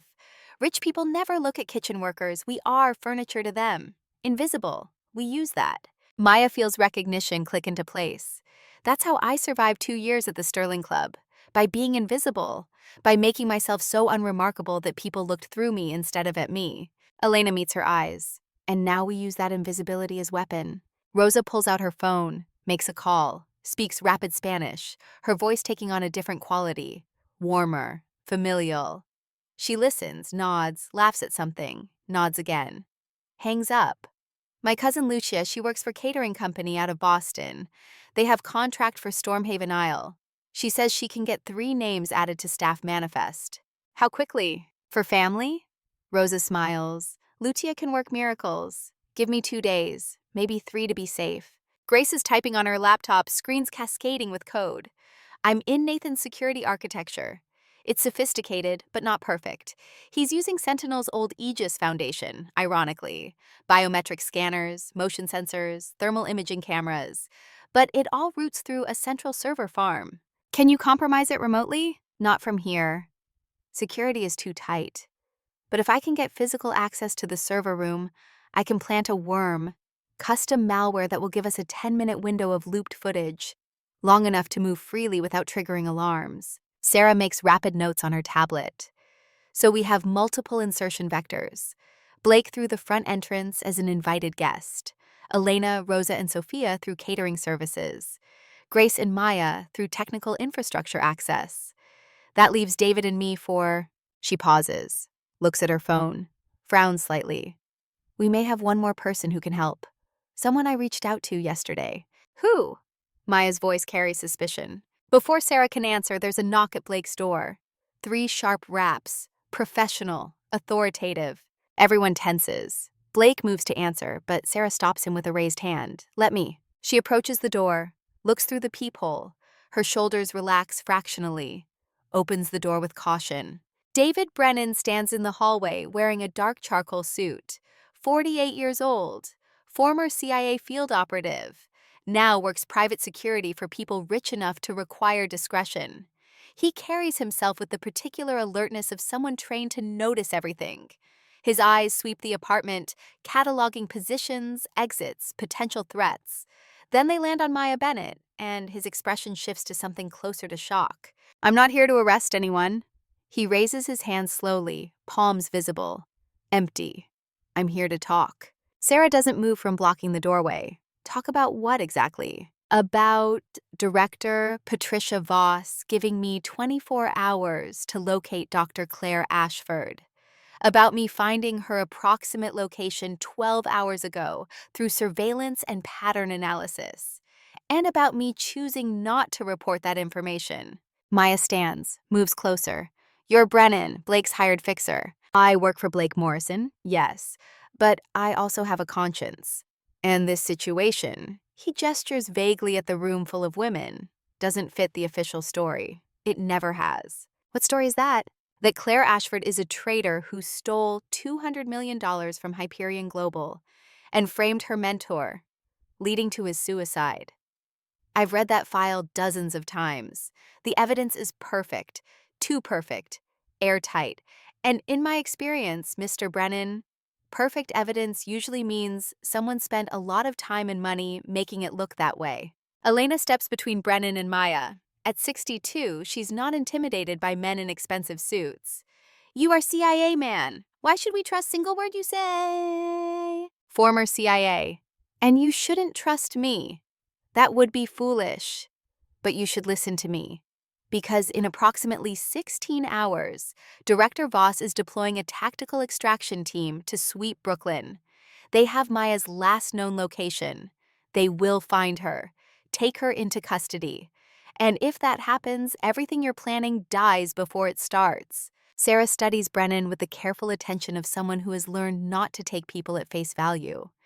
"You could have reported her location hours ago, called in the team yourself, collected a bonus. Why didn't you?" "Because I have a daughter."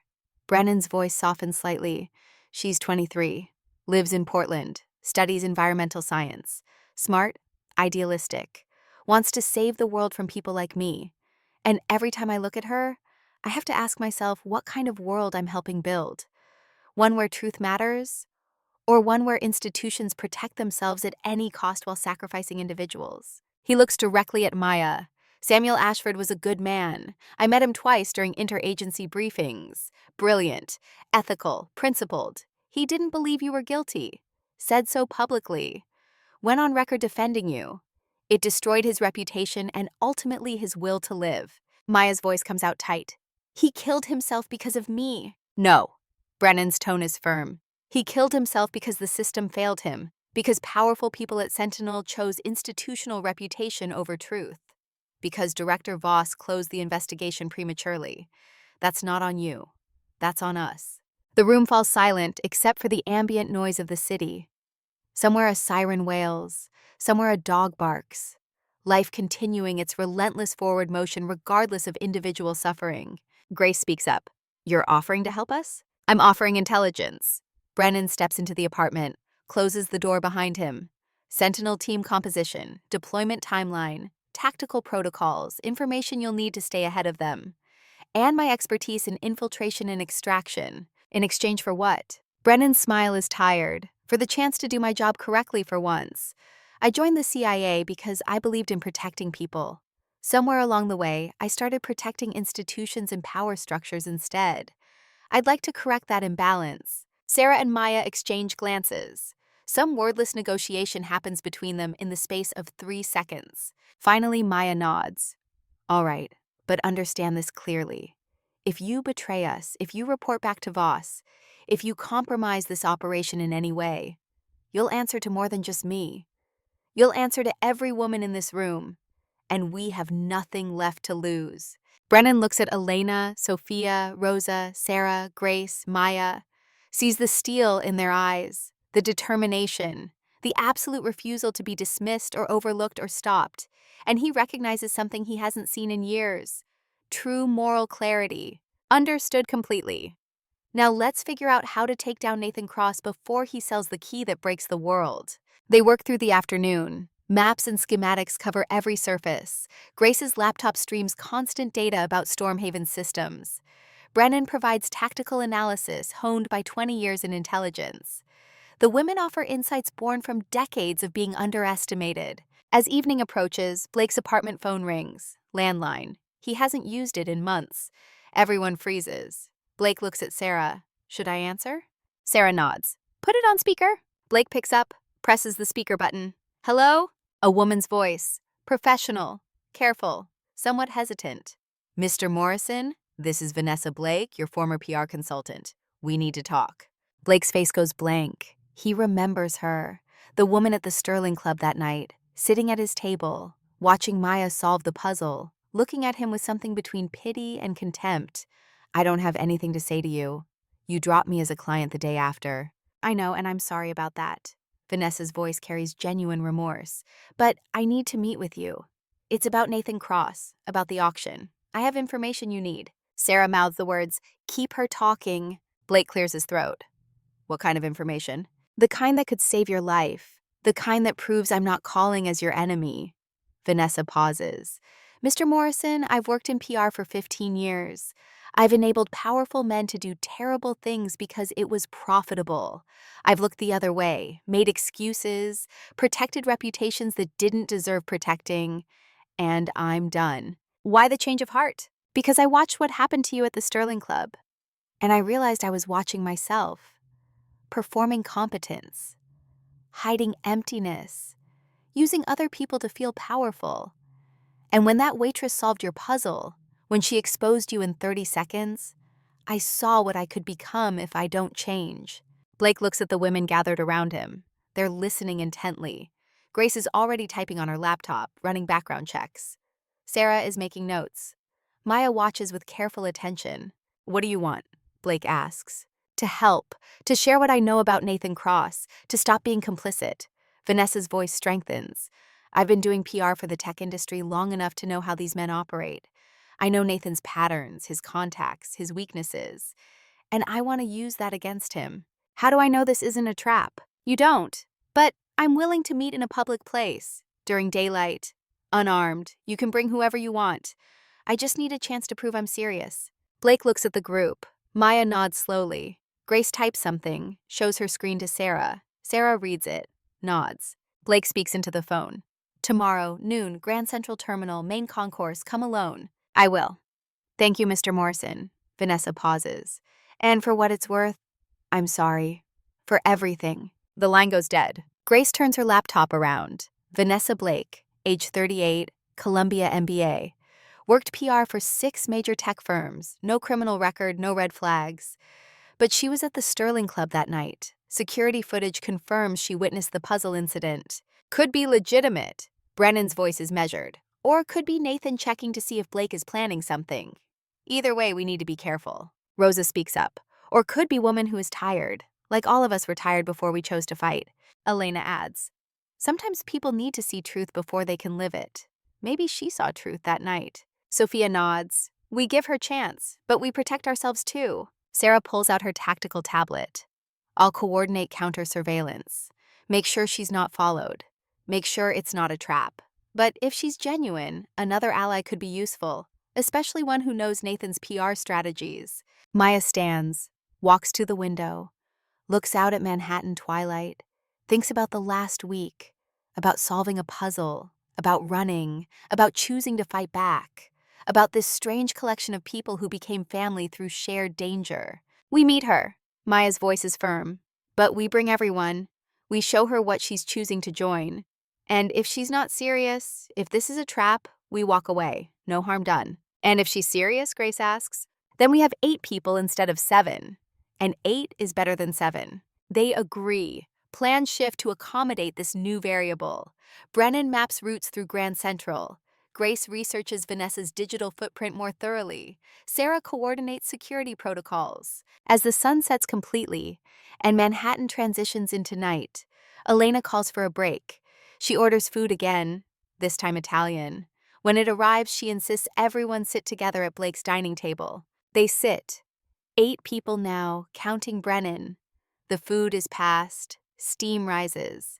The smell of garlic and tomato and bread fills the apartment.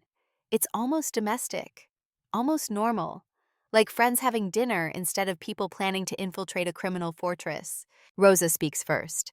In Guatemala before I came here, I was teacher, literature, poetry. I taught children about stories, about heroes and myths and legends. She looks around the table at faces illuminated by lamplight and screen glow. I used to think heroes were special people, born different, chosen by gods. But that is wrong. Heroes are ordinary people who choose to be brave when it costs them everything, when easier choice is to look away. Sophia adds, touching her sister's hand. My husband died 10 years ago. Heart attack. Sudden. One moment laughing, next moment gone. I thought my life was over. Thought I should die with him. But Elena said to me, Sophia, you have choice. You can die with your past. Or you can live for the people who still need you. Elena's voice is gentle but firm. We all have that choice. Every day, we can die inside, become walking ghosts, or we can live for what's still possible. Blake speaks, his voice rough with emotion he's not accustomed to expressing. I've been dying for years, just didn't realize it. Built this whole life that looks successful from outside, corner office, expensive suits, people afraid of me, power, money, status. But inside, nothing. Just performance, just ego.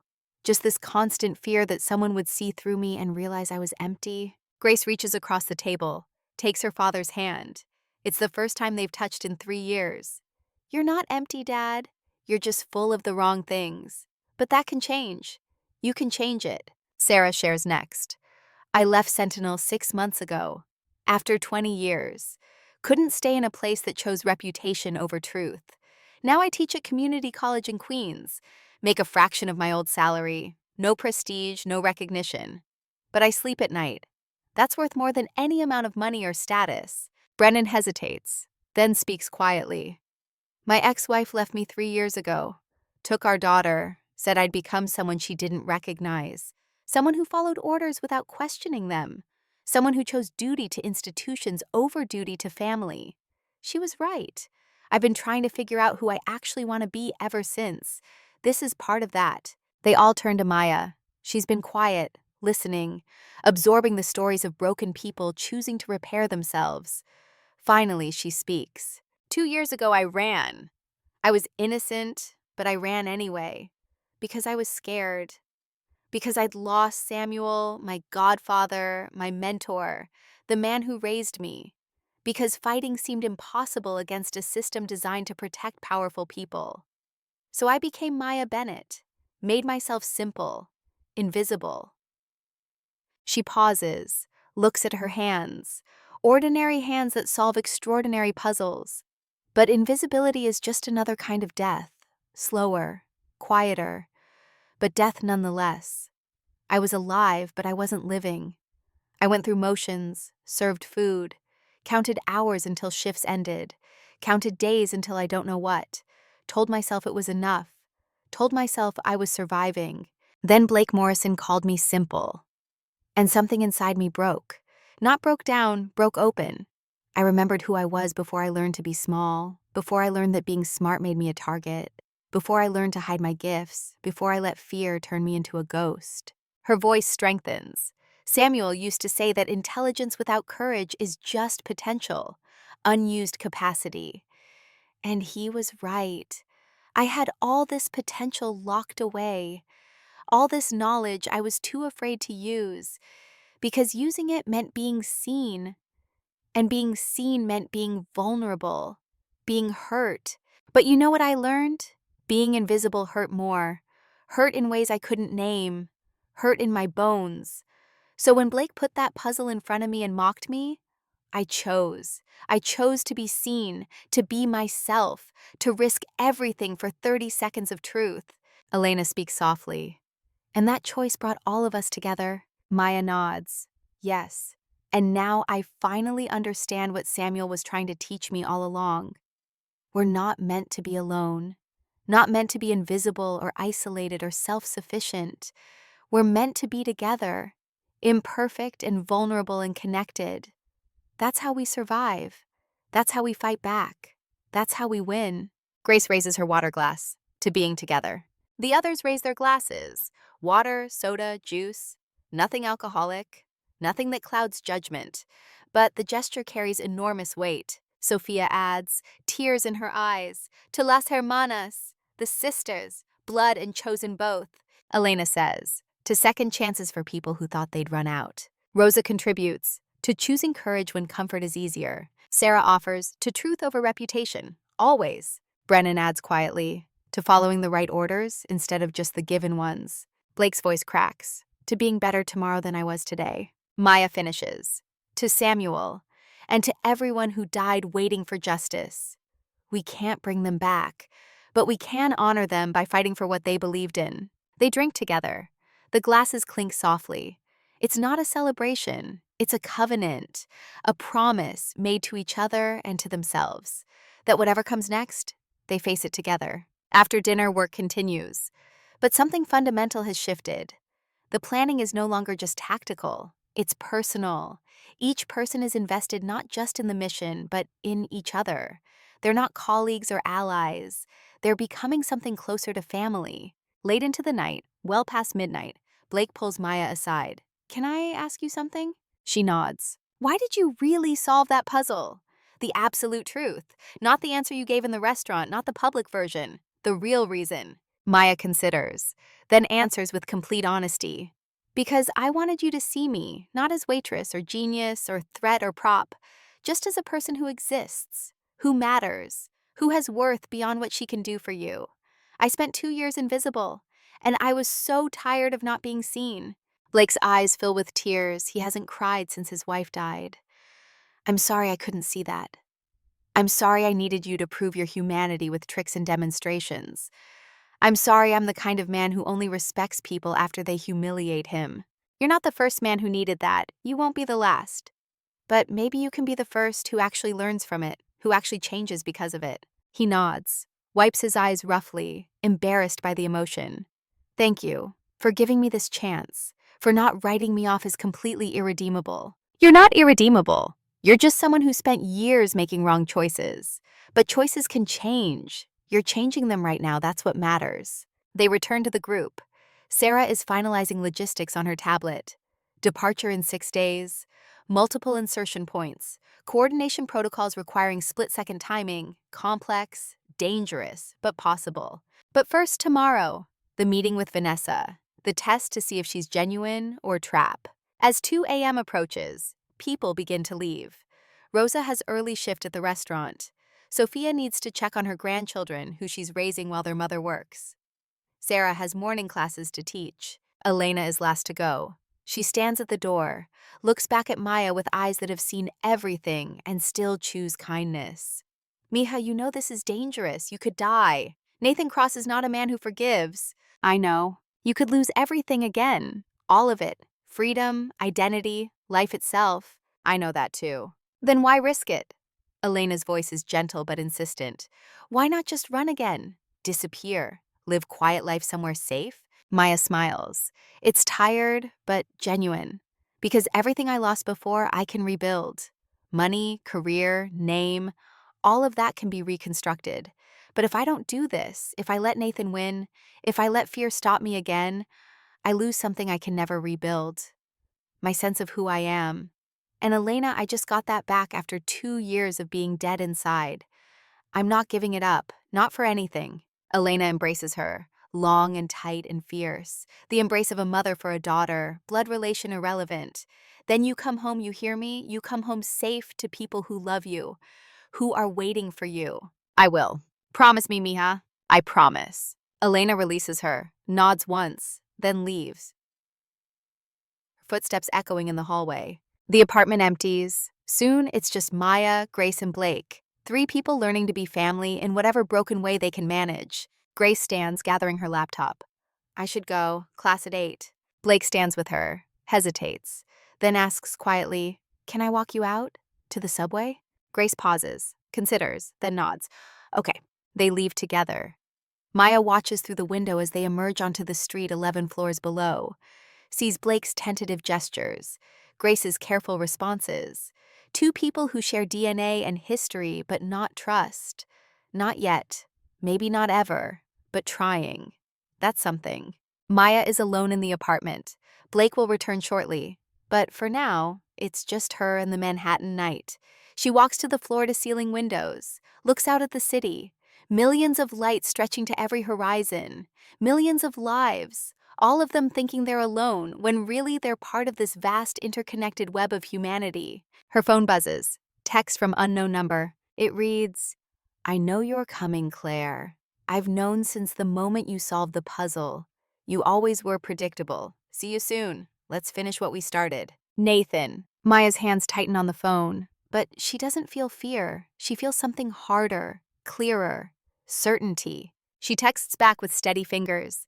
"My name is Maya now, and we're not finishing what you started. We're ending it, all of it." She hits send, turns off the phone, sets it down. Tomorrow they meet Vanessa, test whether she's ally or enemy, then 5 more days of preparation before they go to the island. 5 days until everything changes. But tonight, for these last quiet hours, Maya allows herself to feel something she hasn't felt in 2 years, something dangerous and necessary. Hope, not naive hope, not blind optimism that ignores reality, but the steady, grounded hope that comes from knowing you're not alone. That whatever comes next, whatever Nathan has waiting, you face it with people who chose to stand with you, who see you, who value you. She thinks of Samuel, imagines what he would say if he could see her now. Probably something about courage being fear that chooses to act anyway. Or about how one person alone is a voice easily silenced, but many people together are a choir that can't be ignored. She whispers to his memory, "I'm not alone anymore, Samuel. I have people, real people who see me. And together we're going to make sure your name means what it always should have: honor, integrity, sacrifice for something bigger than yourself. I promise you that." Outside, the city continues its eternal motion. Traffic flows even at this hour. Lights blink their Morse code messages. Life pulses forward, indifferent to individual struggles, yet somehow made meaningful by them. And inside a ruined billionaire's apartment, a woman who was pronounced dead 2 years ago makes a promise to a man who actually died. That truth will emerge, that justice delayed is not justice denied as long as someone keeps fighting. That the arc of the moral universe is long, but it bends toward people who refuse to stop bending it. 6 days until the auction, 6 days until everything changes. But for now, for tonight, there's this.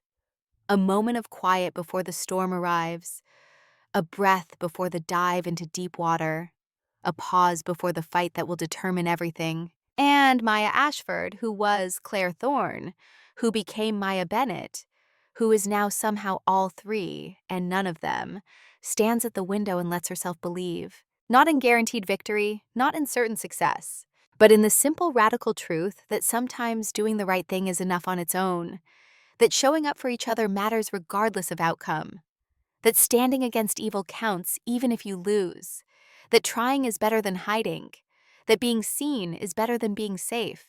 Blake returns quietly, finds her at the window, stands beside her without speaking for a long time. Finally, he asks, "Are we going to win?" Maya considers the question seriously, then answers with complete honesty. "I don't know. Nathan's brilliant. The island is a fortress. We're outmatched in resources and probably in planning time. The odds are objectively against us." Then why are we doing this? Because someone has to. Because if we don't, who will? Because sitting back and letting evil win because fighting is too hard or too dangerous is exactly how good people become complicit in terrible things. Blake nods slowly.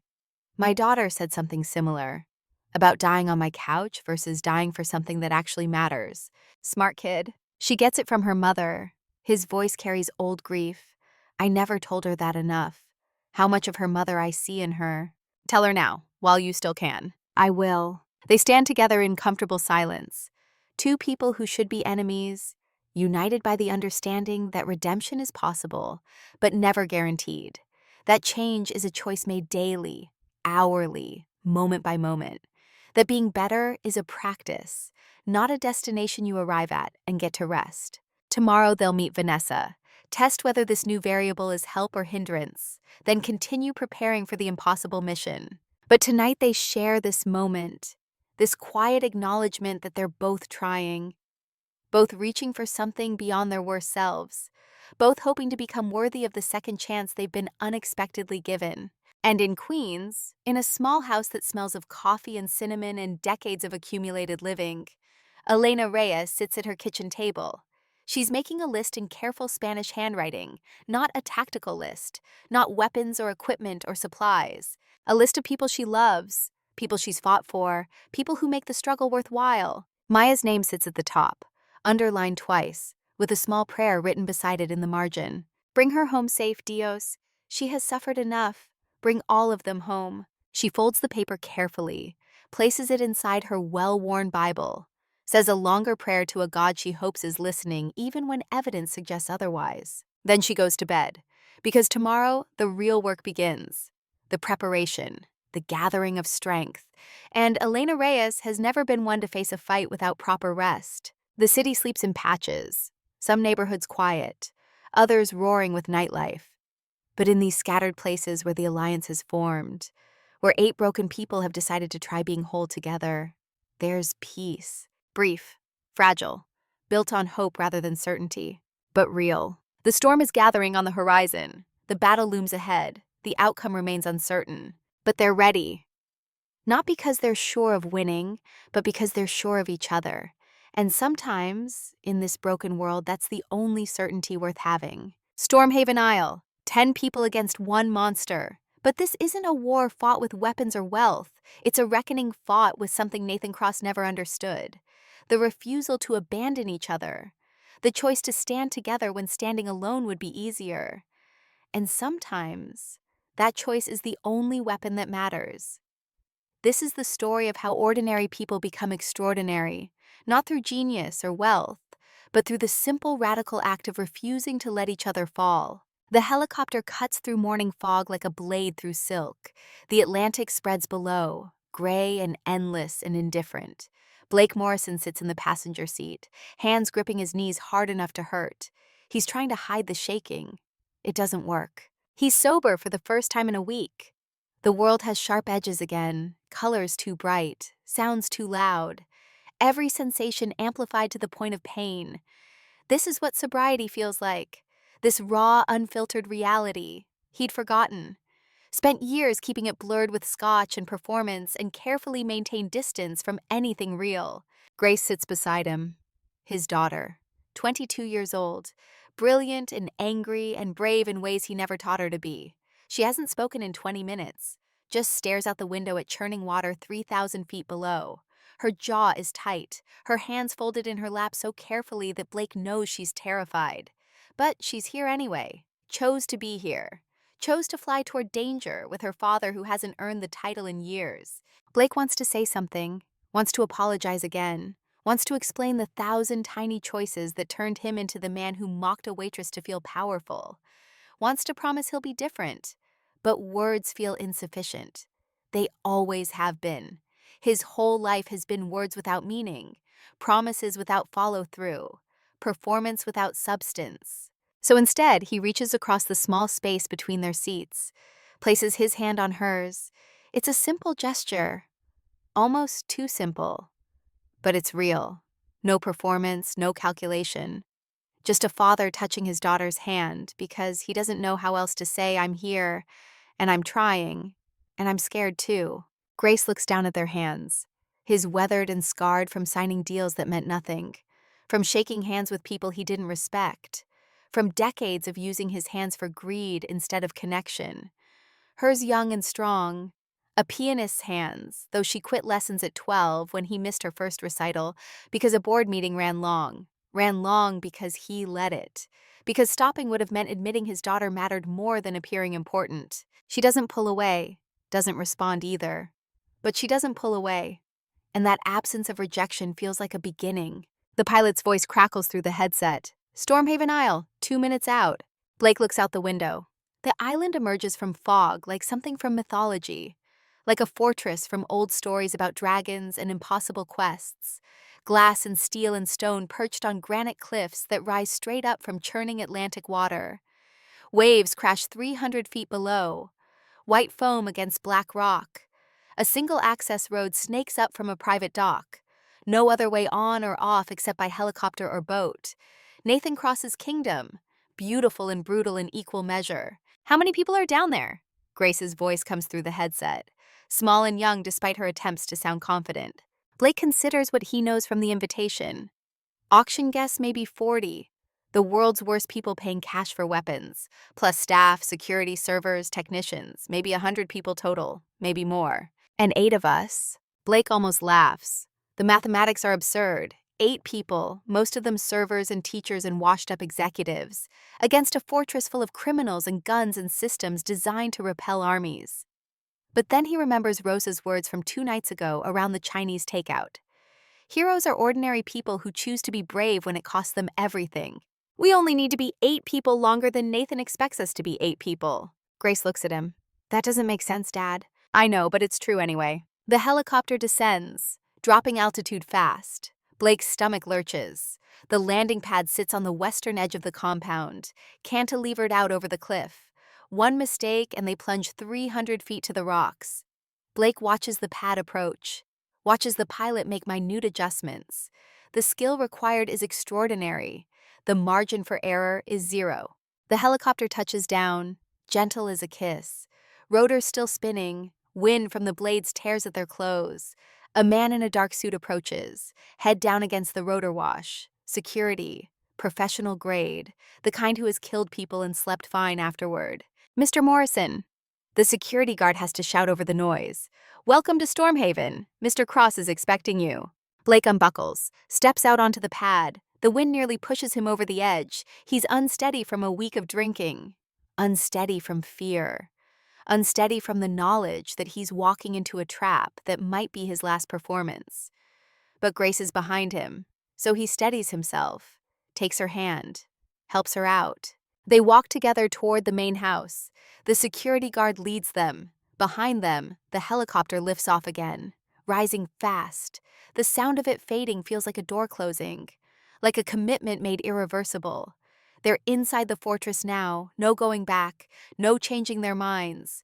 Forward or failure. Those are the only options left. They enter through double doors made of what looks like titanium and glass, into a foyer that probably costs more than most people earn in a lifetime.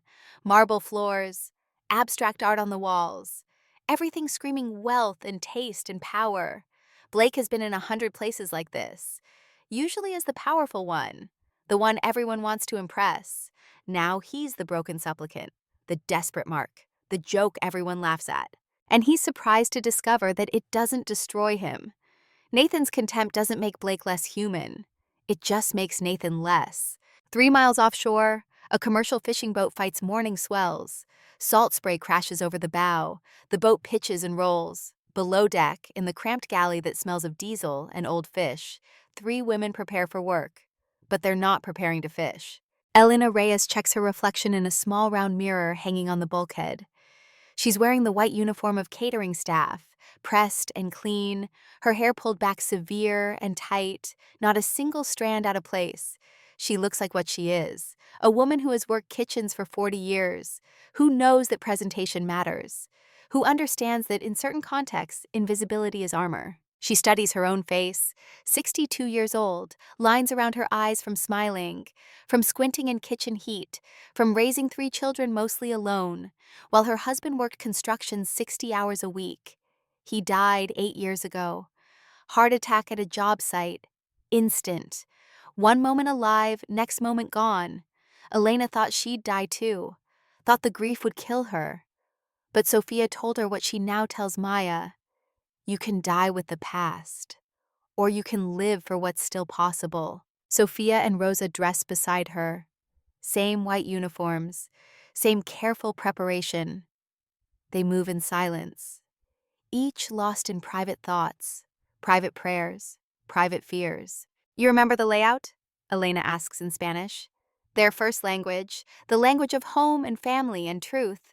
Rosa nods. She's 49, single mother, fled Guatemala with 2 children to escape a husband who hurt her, crossed deserts and rivers, survived things that would break most people, worked doubles at the Sterling Club for 6 years to send money home to her mother. She is stronger than steel and softer than water. Kitchen is north wing, service entrance through loading dock, staff quarters and secondary building. We go in with morning delivery crew. And Lucia? Sophia asks. Rosa smiles slightly. She's already there. Been on island 3 days, getting the layout, making friends with other staff. She says security is tight but not perfect. They're watching for threats from outside, not from kitchen workers. Elena takes a deep breath. 40 years of cooking has taught her many things. How to move in tight spaces without collision. How to anticipate needs before they're spoken. How to read the mood of a room from faces and posture. How to be present without being noticed. Today she'll use all of it. Every skill. Every lesson. Every hard-earned wisdom from 4 decades of being invisible. She thinks of Maya, of the young woman who appeared at the Sterling Club 2 years ago, who had haunted eyes and careful movements, who was clearly running from something but never said what, who served food with quiet competence and never complained, who was invisible because she chose to be, not because the world demanded it, who solved an impossible puzzle in 30 seconds and reminded Elena that invisibility is sometimes strength and sometimes prison. The difference is choice. Elena realizes this now. She chose invisibility as survival. Maya chose it as hiding, but both of them learned the same truth. That being seen is terrifying. That hiding is safe. That safety without living is just slow death. Mia, Elena whispers to the absent Maya. We're coming. Hold on a little longer. The boat's engines change pitch. The deep thrum becomes a higher whine. They're slowing, approaching the private dock that services the island. Rosa crosses herself quickly. Old habit from childhood. From a grandmother who believed in God and saints and protection from evil. Sophia touches the small silver crucifix around her neck, worn smooth from decades of worry. Elena doesn't cross herself, just closes her eyes briefly, says a prayer without words, just a feeling sent toward whatever divine presence might be listening. Please let us bring her home. Please let this work. Please let courage be enough. Then they climb the narrow stairs to the deck. Morning light hits them, cold and clear and bright enough to hurt. The island looms ahead. Close now. Close enough to see individual windows in the fortress. Close enough to see people moving. Close enough to understand the magnitude of what they're attempting. They're kitchen workers arriving for a catering job. Nothing more. Nothing less. Invisible women doing invisible work. And in that ordinariness, in that radical unremarkability, they find their courage. 400 feet up a sheer granite cliff, Maya Bennett clings to stone and cable like a spider on a wall. Her fingers are numb, past pain into something else, some state where sensation becomes abstract. Her shoulders scream. Every muscle in her body is cramping. Her calves shake with fatigue. She's been climbing for 90 minutes. Should have taken 60, but fear makes everything slower.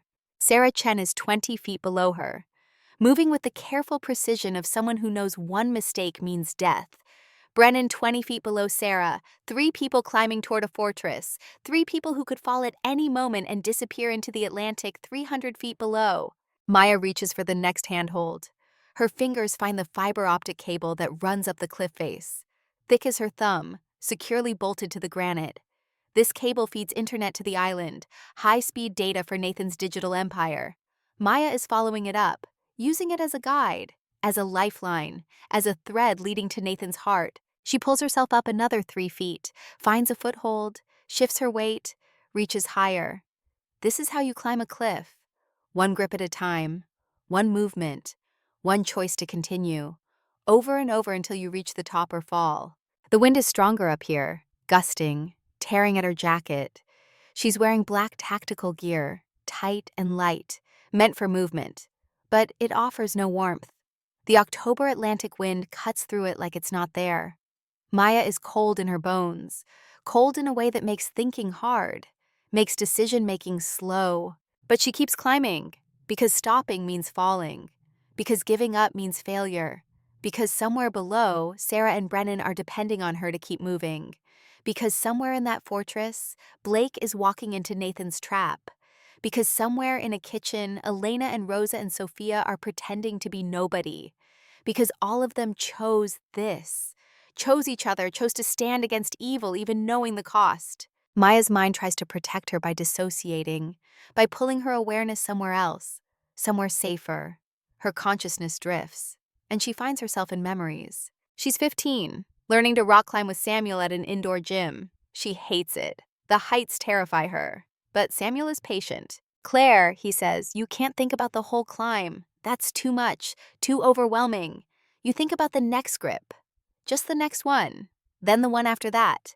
Fear comes from looking too far ahead, from imagining everything that could go wrong. Courage comes from focusing on what's in front of you right now.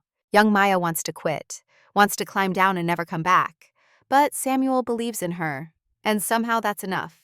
She reaches for the next hold, pulls herself up, and the next, and the next. The memory fades. Maya is back on the cliff. But Samuel's wisdom remains. Don't think about the whole climb, just the next grip, just the next movement. Fear comes from thinking too far ahead. Courage comes from being here now. She climbs. 320 feet, 340, 360. Her arms are made of lead. Her fingers can barely grip. But she doesn't stop. Can't stop. Won't stop. At 370 feet, she sees it. The maintenance hatch. A small door set into the cliff face, painted to match the granite, nearly invisible unless you know it's there. This is the entrance. The back door into Nathan's fortress. Maya reaches it. Her hands shake so badly she can barely work the combination lock. Codes that Grace pulled from contractor records stored in Nathan's own poorly secured servers. 4, 7, 2, 9. The lock resists. Maya thinks for a horrifying moment that the code is wrong, that they're going to hang here on the cliff face with no way forward. Then click. The lock releases. The hatch swings open. Maya drags herself inside, collapses on cold metal floor. She made it. She's inside the fortress, inside Nathan's kingdom, inside the place where her nightmare began 2 years ago, and where it ends today. Sarah climbs in 30 seconds later, then Brennan. All three of them lie on the tunnel floor, breathing hard, muscles shaking. No one speaks for a long minute, just the sound of 3 people who cheated death and know they'll have to do it again before this day is done. But they're inside. That's what matters. They're inside, and Nathan doesn't know. Not yet. Finally, Brennan sits up, pulls out a tactical tablet. The screen glows blue in the dim tunnel, studies a schematic map that Grace spent 3 days building from stolen blueprints. We're in the service level, maintenance tunnels. Server room is 200 meters that way. He points deeper into the tunnel. Security should be light here. Nathan doesn't expect infiltration from the service areas. Maya stands on shaking legs. Her body wants to rest, to recover, but there's no time. Then let's move. We have a schedule to keep. They walk through narrow tunnels lit by emergency lights. Red bulbs in metal cages. Just enough illumination to prevent total blindness. The tunnels smell of concrete and machine oil. Pipes run along the ceiling, some marked with warning labels. High pressure, high voltage, hazardous materials. This is the infrastructure of the fortress, the guts that keep the beautiful shell functioning, the hidden labor that makes luxury possible. Maya thinks about invisibility again, about how the most important things are always hidden. The electrical systems, the plumbing, the ventilation, the people who make it all work. Society is built on invisible labor, on work that no one sees or acknowledges, on the backs of people deemed unimportant. She spent 2 years being one of those people, serving food to the wealthy, being ignored, being nothing, and now she's using that experience as a weapon. Because Nathan never learned to see invisible people as threats, never learned that the most dangerous enemies are the ones you dismiss. They reach the server room door. It's massive, steel reinforced, a biometric lock glowing red in the dim tunnel, palm scanner. Maya takes a breath. This is the moment. If Nathan deleted her access, if he anticipated this move, then everything ends here. They'll have to find another way, or fail. She places her hand on the scanner, feels the laser read her palm, map the unique pattern of her skin. Sarah asks quietly, "What if he deleted your access?" Maya keeps her hand steady. Then we improvise. The seconds stretch. 1, 2, 3. Maya counts her heartbeats, tries to stay calm, tries not to think about all the ways this could go wrong. Then beep, green light, access granted. The heavy door unlocks with a pneumatic hiss, swings open smooth and silent. Maya exhales. He kept me in the system, after everything. After framing me, after destroying my life. He kept my biometrics active. Brennan's voice is careful. Arrogance. He thinks you're too scared to come back. Or bait, Sarah counters. He might want you here. Maya pushes the door open. I know. But wanting me here and being ready for what I'll do are different things. The server room is vast. Rows upon rows of black machines humming with processing power. Stacked floor to ceiling. LED lights blinking in patterns. Blue and green and red. The digital heart of Nathan's empire. Every transaction, every communication. Every secret stored in these machines. The air is cold, kept that way by industrial cooling systems to prevent the servers from overheating. The temperature is maybe 50 degrees. Maya's breath comes out in small clouds. The sound of cooling fans creates a background hum, a mechanical breathing. This room is alive in its own way. Grace and Vanessa are supposed to meet them here. They came in through a different route, hidden among catering supplies being delivered to the kitchen. Grace carrying her laptop disguised as inventory management equipment. Vanessa providing cover and distraction. 2 more pieces of the plan. 2 more people depending on everything working perfectly. Maya checks her phone. No signal. They're too deep underground. Too much concrete and steel between them and the outside world. She'll have to trust. Trust that Grace is coming. Trust that the plan is working. Trust in people she barely knows. Trust. The word feels foreign. 2 years ago, Maya trusted no one. Literally no one. She was alone by choice and necessity. Alone, because everyone she trusted either betrayed her or died. Alone, because safety meant isolation.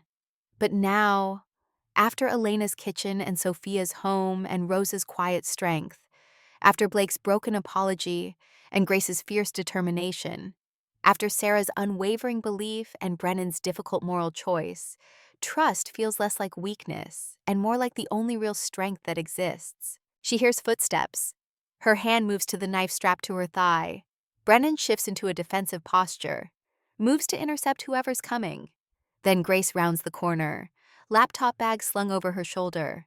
Vanessa right behind her. You made it! Maya's voice carries relief she doesn't try to hide. Grace is already moving, opening her laptop, pulling out cables.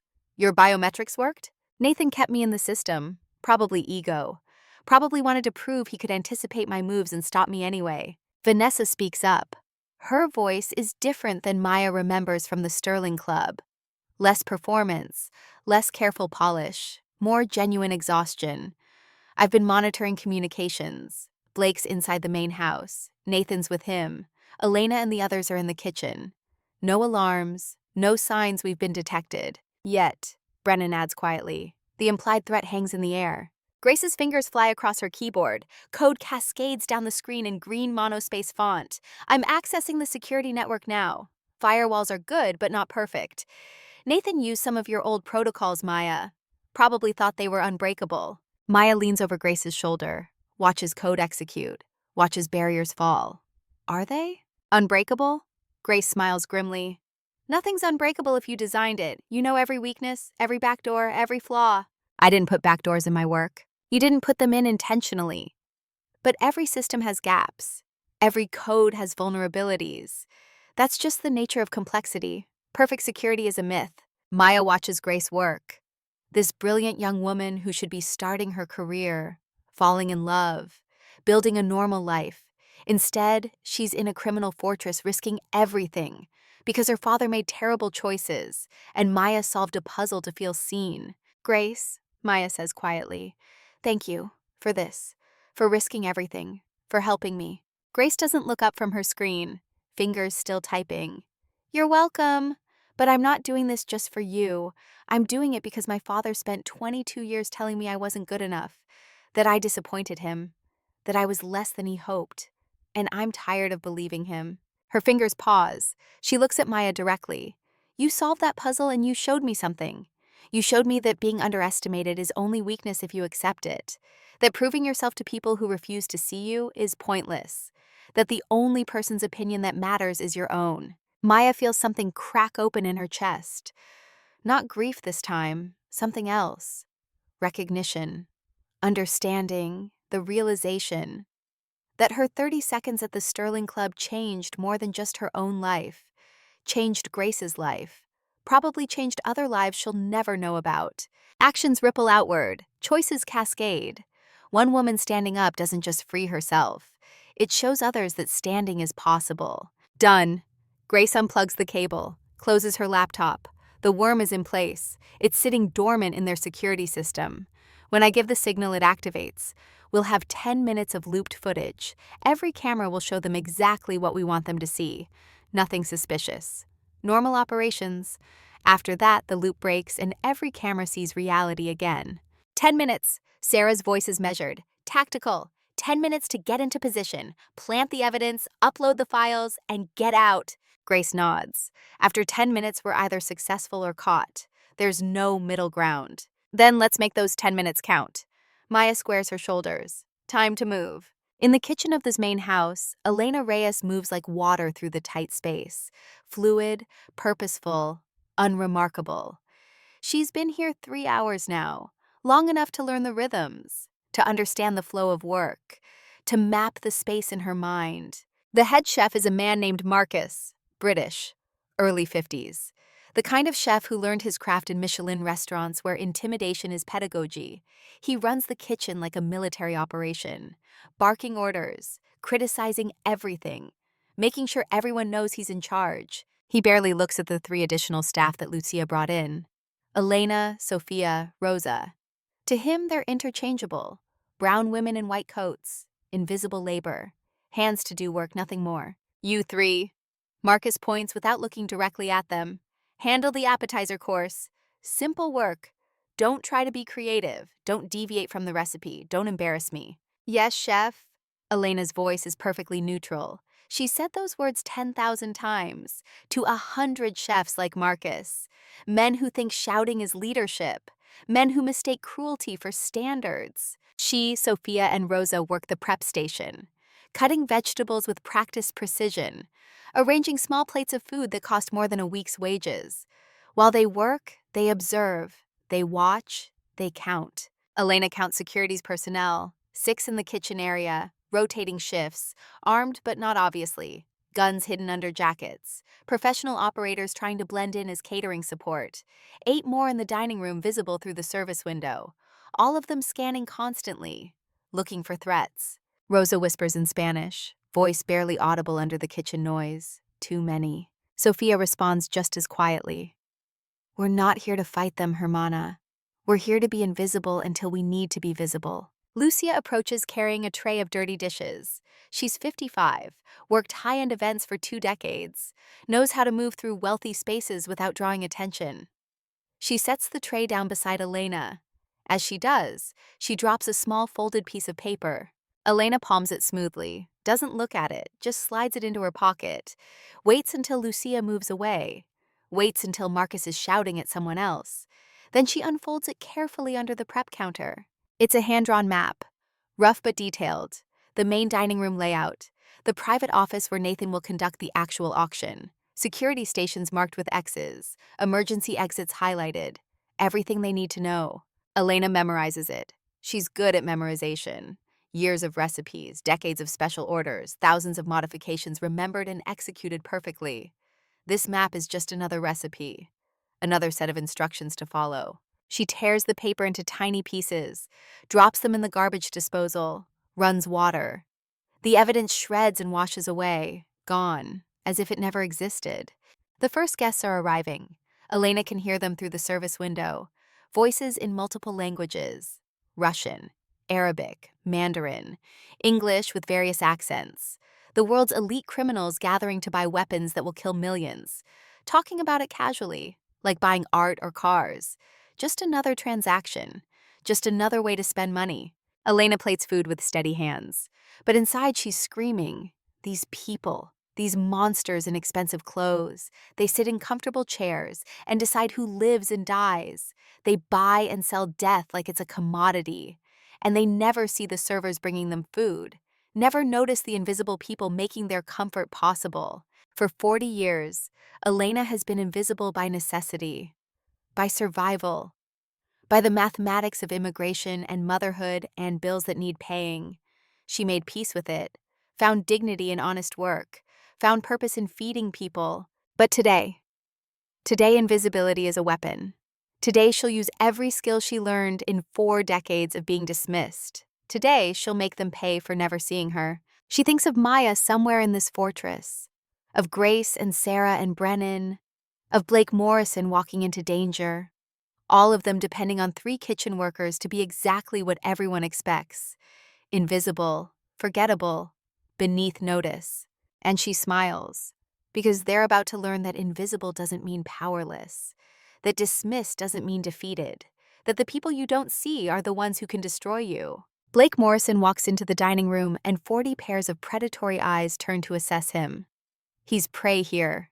Everyone knows it. Everyone can smell the desperation and failure coming off him like cologne. They're calculating, measuring, enjoying his downfall. The room itself is obscene, floor-to-ceiling windows overlooking the Atlantic. A table made from a single piece of wood that must have taken decades to grow. Chairs that probably cost more than cars. Art on the walls that museums would kill for. Everything screaming wealth and power and contempt for normal human concerns. Blake feels himself shrinking, feels the old instinct to perform, to pretend, to hide his fear behind arrogance. But he resists, because pretending is what got him here. Pretending is what made him Nathan's perfect mark. So instead, he walks in as what he is, a broken man trying to do one thing right. Nathan Cross stands at the center of the room like a king in his court. He's 34 years old, but carries himself older. Wears authority like a tailored suit. Handsome in that particular way certain sociopaths are. Charming smile, dead eyes, perfect hair. Everything about him calculated for maximum impact. Blake Morrison. Nathan's voice carries false warmth, false friendship, the voice of a man playing a role. Welcome. I wasn't certain you'd come. Thought you might be too embarrassed to show your face. The room chuckles. Quiet, malicious laughter. Blake feels his face burn. Wants to hit Nathan. Wants to scream. Wants to defend himself. Instead, he stays calm. Plays his part. You said you had something I might want to buy. Nathan's smile widens.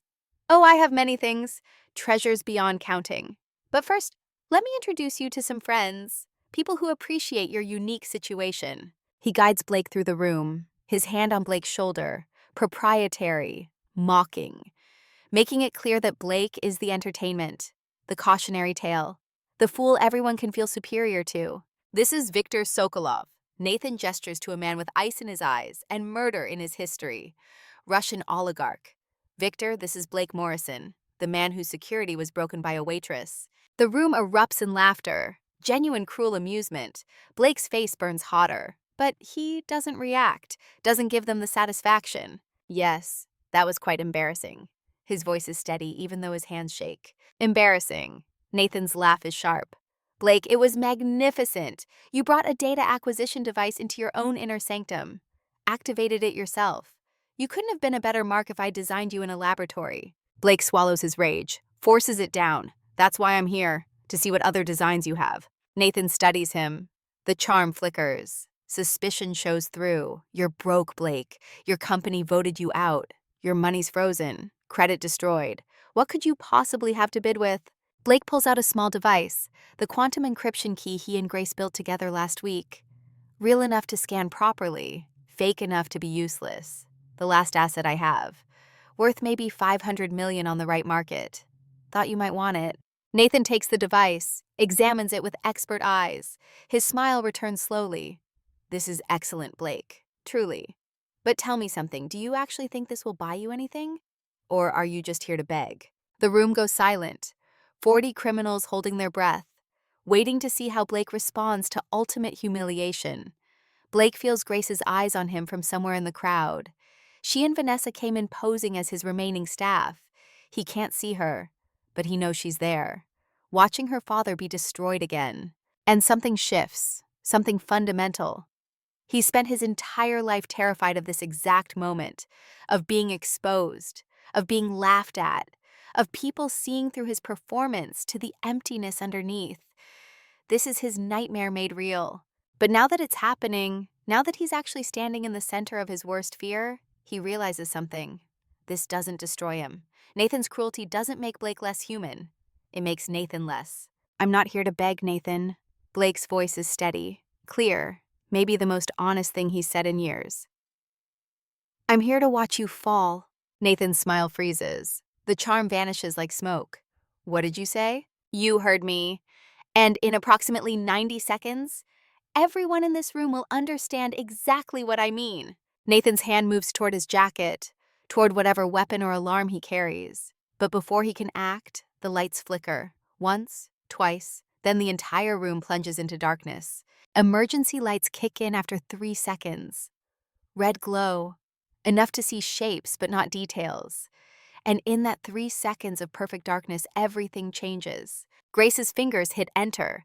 The worm activates. Every screen in Nathan's security center shows the same looped footage: empty hallways, quiet kitchens, normal, peaceful operations. The security team sees exactly what Grace programmed them to see. Nothing. No threats, no infiltration, no problems. 10 minutes, Sarah's voice is quiet. Calm. We move now. They split up. Maya and Sarah toward Nathan's private office, the inner sanctum where he keeps the files that prove everything. Brennan and Vanessa toward the security center to plant physical evidence.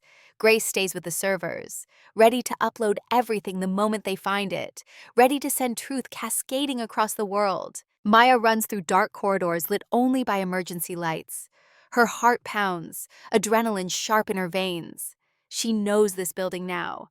Spent 3 days studying blueprints Grace pulled from hacked contractor files, memorized every turn, every door, every possible escape route. She reaches Nathan's office. The door is massive, hardwood and steel, electronic lock glowing red. But Grace gave her an override code. Numbers that shouldn't work but do because Nathan used predictable patterns in his security. Because even genius makes mistakes. Maya punches in the code. 6281. The lock beeps, turns green. The door swings open silent on expensive hinges. The office is obscene in its luxury. The desk alone probably cost $100,000. Leather chairs, original artwork, floor-to-ceiling windows showing the Atlantic stretching to infinity. The view alone is worth millions. This is where Nathan rules his empire. This is where he makes decisions that destroy lives. And he does it in comfort, in luxury. Never seeing the consequences, never facing the people he hurts. Maya moves to the desk, opens Nathan's laptop. It's not even locked. Another sign of his arrogance, his certainty that no one would dare enter his private space, his belief that he's untouchable. Sarah stands guard at the door, weapon drawn, watching the corridor. How long? 5 minutes to download everything, 2 more to upload.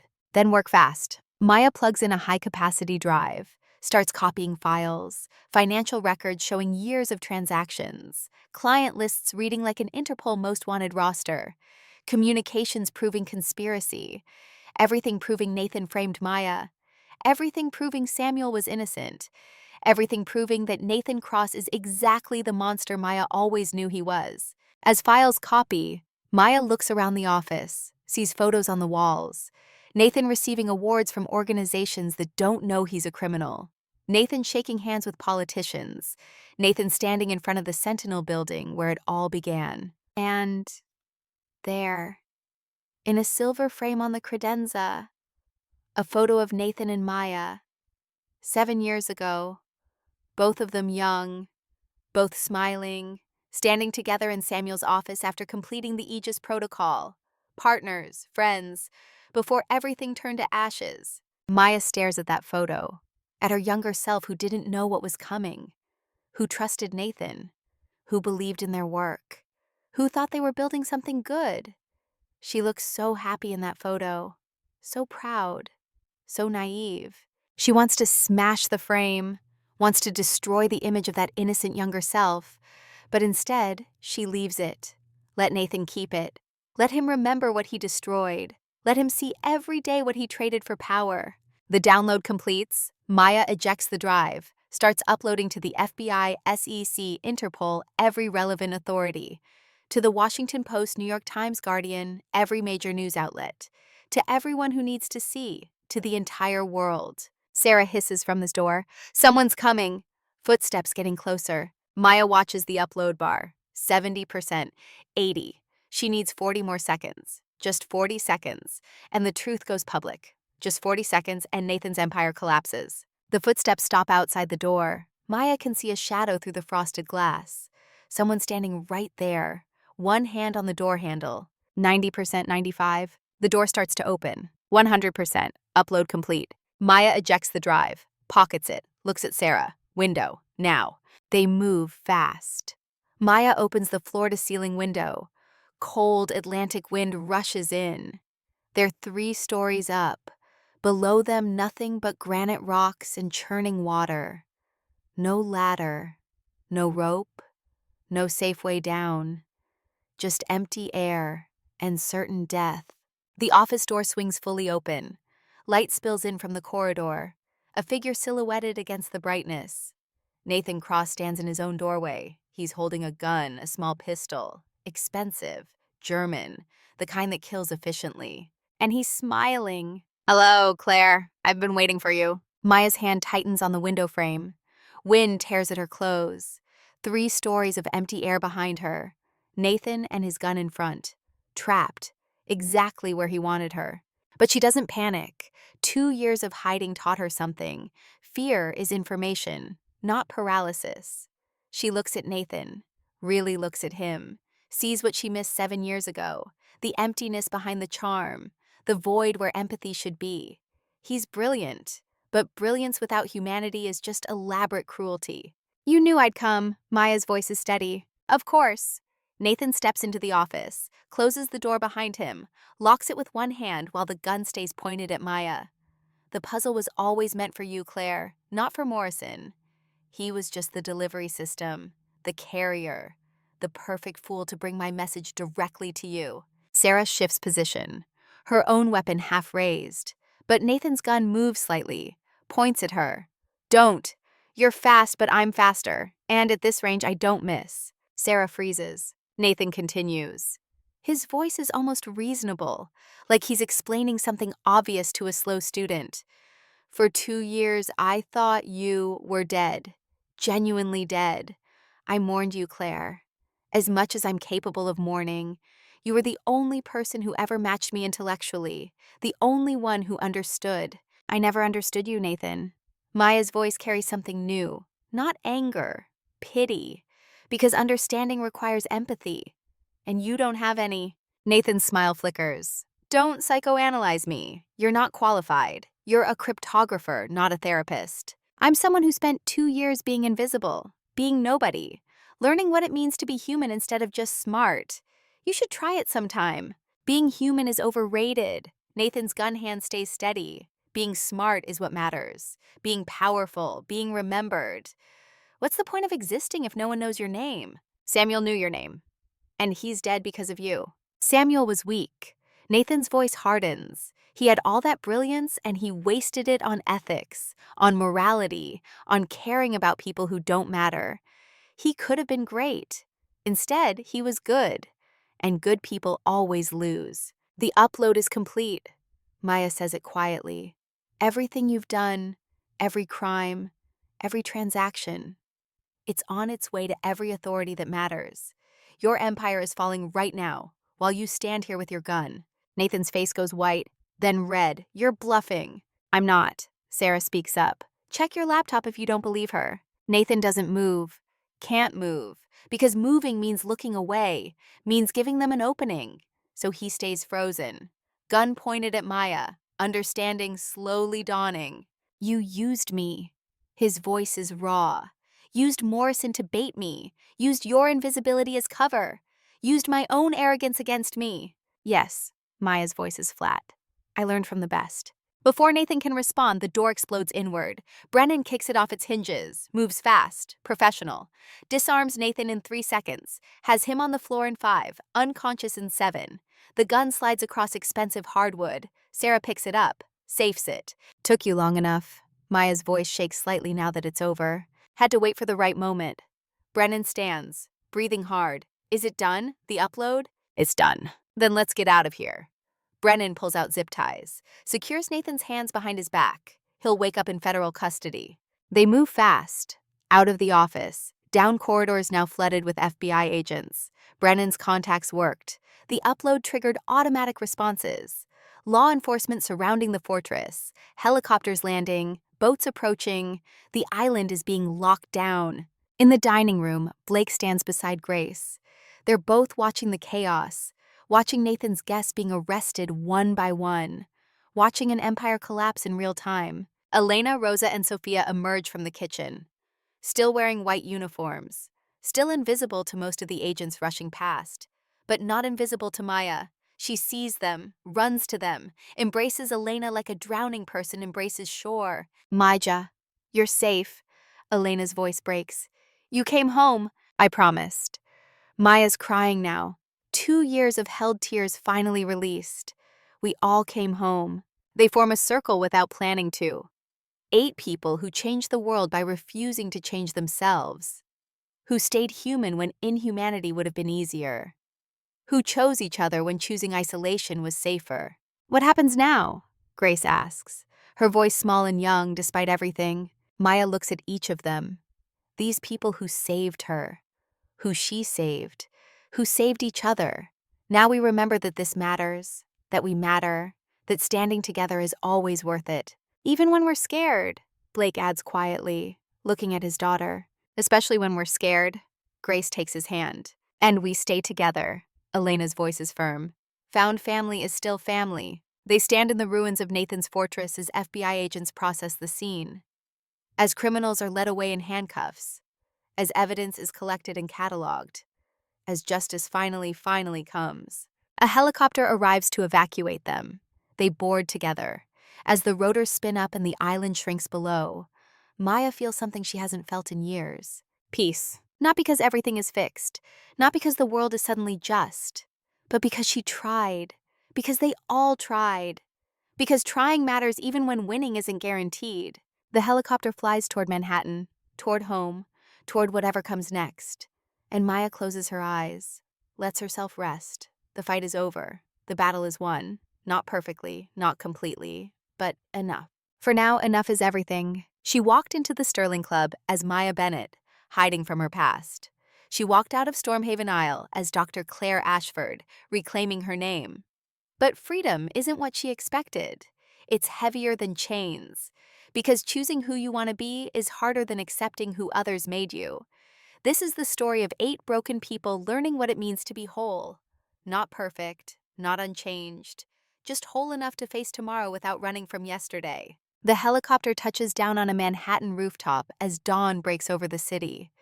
Maya steps out into cold November air that tastes like salt and exhaust and possibility. Behind her, 7 people emerge.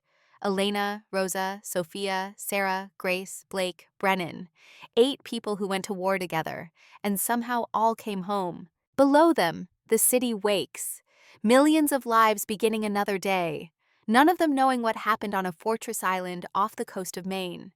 None of them knowing that 8 ordinary people just stopped a weapon that could have destroyed the financial system, protecting their savings, their retirement, their futures.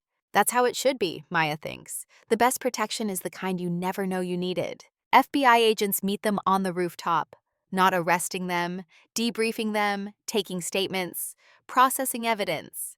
The lead agent is a woman named Martinez, 50-something, gray, streaking her dark hair, eyes that have seen too much and choose to care anyway. Dr. Ashford, Agent Martinez extends her hand. I've read your file, the old one and the new evidence. I owe you an apology on behalf of the Bureau. We should have investigated more thoroughly 2 years ago. Maya shakes her hand. You can't investigate what you don't know to look for. Nathan was very good at hiding truth. He was. Martinez's voice hardens. But he's done hiding now.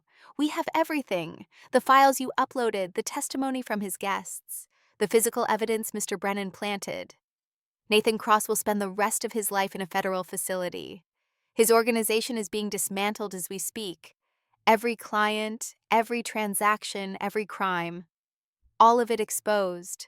And Dr. Samuel Ashford? Maya's voice almost breaks on his name. Will his name be cleared publicly? Martinez nods. We're coordinating with the Justice Department. Full exoneration. Public statement. Your mentor will be remembered as the hero he was, not the victim of lies. Thank you. Maya's knees suddenly feel weak. 2 years of carrying Samuel's dishonored memory. 2 years of knowing the world thought he died in shame.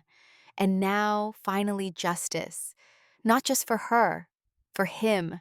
Elena catches her as she sways. Steady, mija, you're exhausted. When did you last sleep? Maya tries to remember. Can't.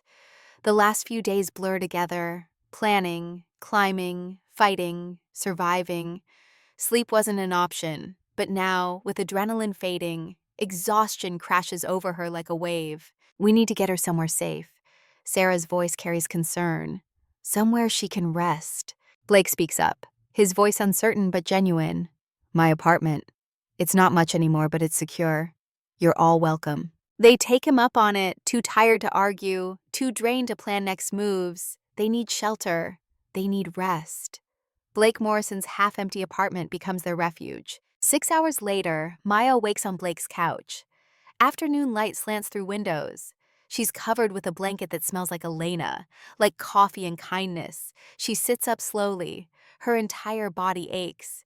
Muscles she didn't know she had are screaming. The apartment is quiet. She finds the others in the living room, some sleeping, others just sitting in silence. The exhausted peace of soldiers after battle. Grace sits by the window, laptop open, typing. She looks up when Maya enters. You're awake. Good, you need to see this. Maya crosses to her, looks at the screen. It's a news article, New York Times. The headline reads, Tech Genius Exonerated. Dr. Claire Ashford innocent in 2-year-old theft. Nathan Cross arrested in massive conspiracy. It's everywhere. Grace scrolls through tabs. Times, Post, Wall Street Journal, Guardian, every major outlet.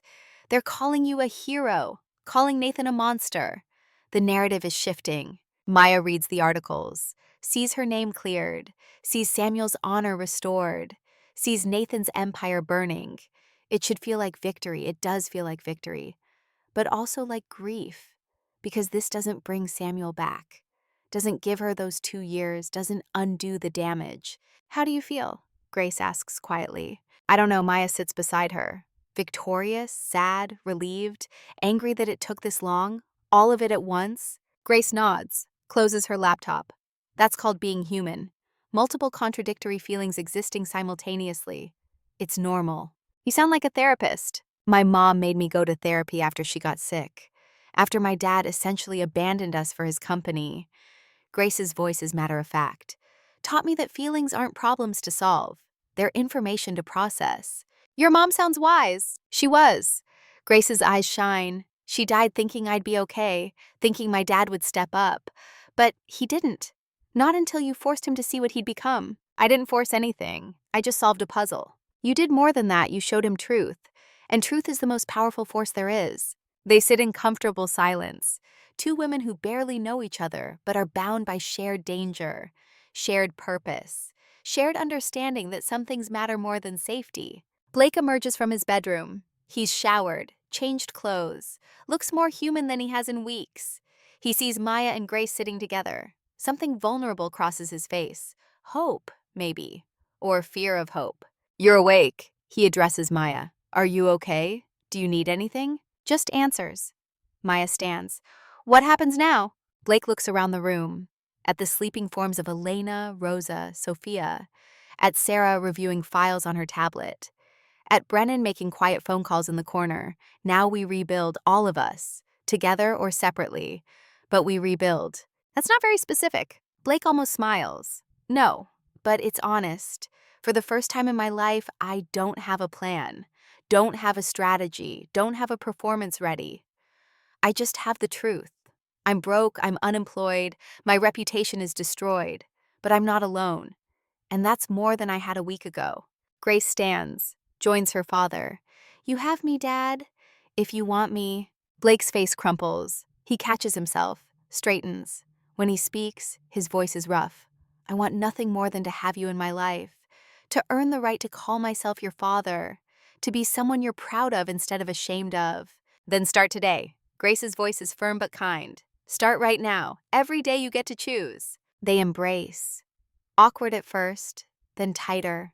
A father and daughter who have years of damage to repair. But they're choosing to try. And trying is where healing starts.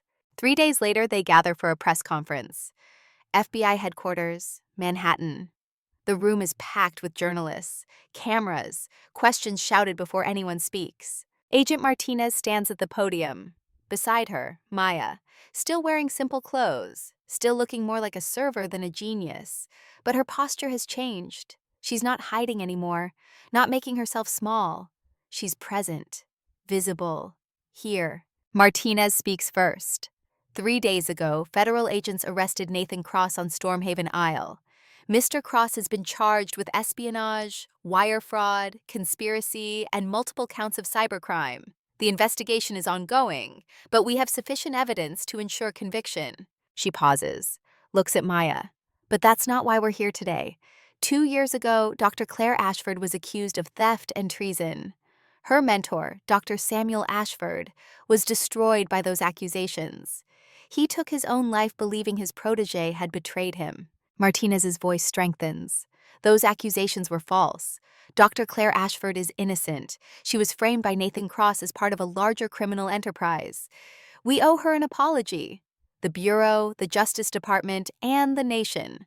Dr. Ashford's work has protected billions of dollars in assets, millions of people's life savings, and we repaid her with suspicion and persecution.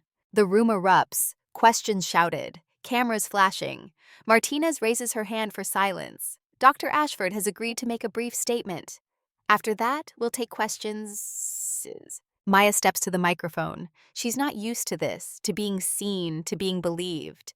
But she speaks anyway, steady and clear. 2 years ago, I ran.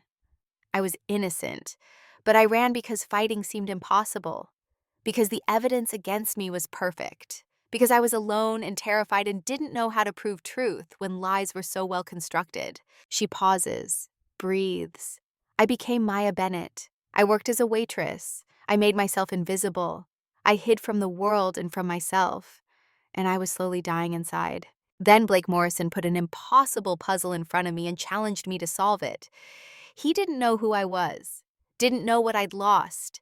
He just wanted to mock someone he deemed simple. And in that moment, I chose. I chose to be seen, to risk everything for 30 seconds of truth.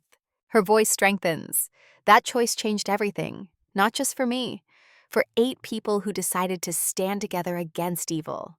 A chef, a server, her sister, a college student, a former executive, a mentor, a conflicted spy, and me. 8 ordinary people who chose courage over comfort. Maya looks directly at the cameras. Samuel Ashford taught me that intelligence without ethics is just a weapon, that the goal of our work should be protection, not profit, that we're measured not by what we achieve alone, but by how we lift others. She feels tears coming but doesn't stop them. Samuel, if you can hear me, I hope you know. Your name is cleared, your legacy is restored, and I finally kept my promise. I didn't let them win. The room is silent. Even the journalists seem moved. Then someone asks, "What will you do now, Dr. Ashford?" Maya considers. Honestly? I don't know. Sentinel has offered me my old job back, but I'm not sure that's who I want to be anymore. For 2 years, I learned what it means to be human instead of just smart. I don't want to forget that lesson. Another voice. Are you angry at the system that failed you? Yes. Maya doesn't hesitate. I'm angry, but anger isn't enough. Anger without action is just bitterness. So I'm going to do something with that anger. I'm going to make sure what happened to me doesn't happen to others. I'm going to build systems that protect people, not institutions. How? I'm still figuring that out. But I have help. I have people. And that's more than I had 2 years ago. A journalist in the back, what about Nathan Cross? Do you hate him? Maya is quiet, considers the question honestly. I don't hate Nathan. I pity him. He's brilliant. Could have done so much good. Could have used his gifts to help people. Instead, he chose power, chose ego, chose to destroy rather than build. That's not just evil. It's waste. Criminal waste of potential. Another question. You worked as a waitress for 2 years. What did that teach you? Maya almost smiles. Everything. It taught me humility, patience, the value of work that society dismisses as unimportant. It taught me that intelligence isn't the same as worth, that the woman serving your coffee might be smarter than you, that visibility isn't the same as value. She pauses.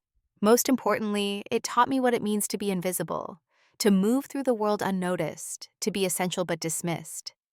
And once you understand invisibility, you can never look at visible power the same way. Because you realize that real power isn't about being seen, it's about being connected to people who see each other. Someone shouts, "Will you write a book tell your story?" Maybe, but not for money or fame. If I tell my story, it'll be for people like Linda, women escaping abuse, people being framed, anyone who needs to know that you can lose everything and still rebuild. That being broken isn't the same as being finished.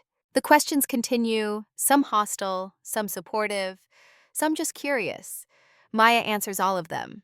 Not perfectly, but honestly. And honesty she's learning matters more than perfection. When it's finally over, when the cameras stop and the journalists disperse, Maya steps away from the podium. Agent Martinez approaches. "You did well." "I don't know about well, but I did honestly." "That's better than well." Martinez offers her hand. "If you ever need anything, Dr. Ashford, you call me. The Bureau owes you more than we can repay." Maya shakes her hand. "Just do better next time. When the next person comes to you with a perfect case, investigate anyway. When institutions want you to stop asking questions, ask more. That's how you repay me." Martinez nods. "Understood." Maya leaves the building feeling lighter. Not because the burden is gone, but because she's not carrying it alone anymore. Because truth is public now. Because Samuel's name is cleared. Because justice, delayed but not denied, has finally arrived. Samuel Ashford's memorial service is held 3 weeks later. Columbia University, the campus where he taught for 20 years, where he mentored hundreds of students, where he built his legacy of ethical technology and service to humanity. The auditorium is packed. Former students, colleagues, friends, people whose lives Samuel touched. And at the center, 8 people who never met him but honor his memory by living his values. Maya stands at the podium. She's written and discarded a dozen speeches. In the end, she speaks from the heart. Dr. Samuel Ashford was my godfather, my mentor, my friend. When my parents died, he became my family. He taught me cryptography and ethics and how to be human in a field that often forgets humanity matters. She looks out at the crowd. Samuel believed 3 things. First, that intelligence is a gift meant for service, that we don't develop our minds for personal glory, but to protect and help others. Every system he built, every protocol he designed, was meant to make the world safer. Second, that failure isn't falling. It's refusing to get back up. When I was framed, when my world collapsed, I fell hard. I ran. I hid. But Samuel's voice stayed with me. "Get up, Claire. Keep fighting. Don't let them win." Her voice breaks slightly. I got up. It took me 2 years, but I got up. And Samuel, I hope wherever you are, you're proud.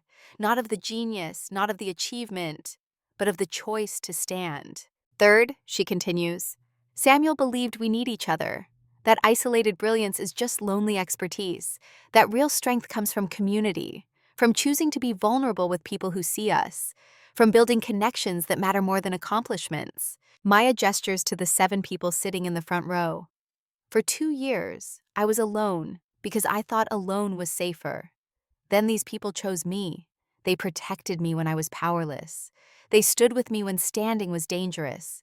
They refused to let me face evil by myself. She looks at Elena, who became the mother I lost, at Rosa and Sophia, who showed me that survival is an art form, at Sarah, who never stopped believing, at Brennan, who chose conscience over career, at Grace and Blake, who showed me that healing is possible even after years of damage. Samuel, you taught me that we're measured by who we bring with us, by who we lift, by who we protect.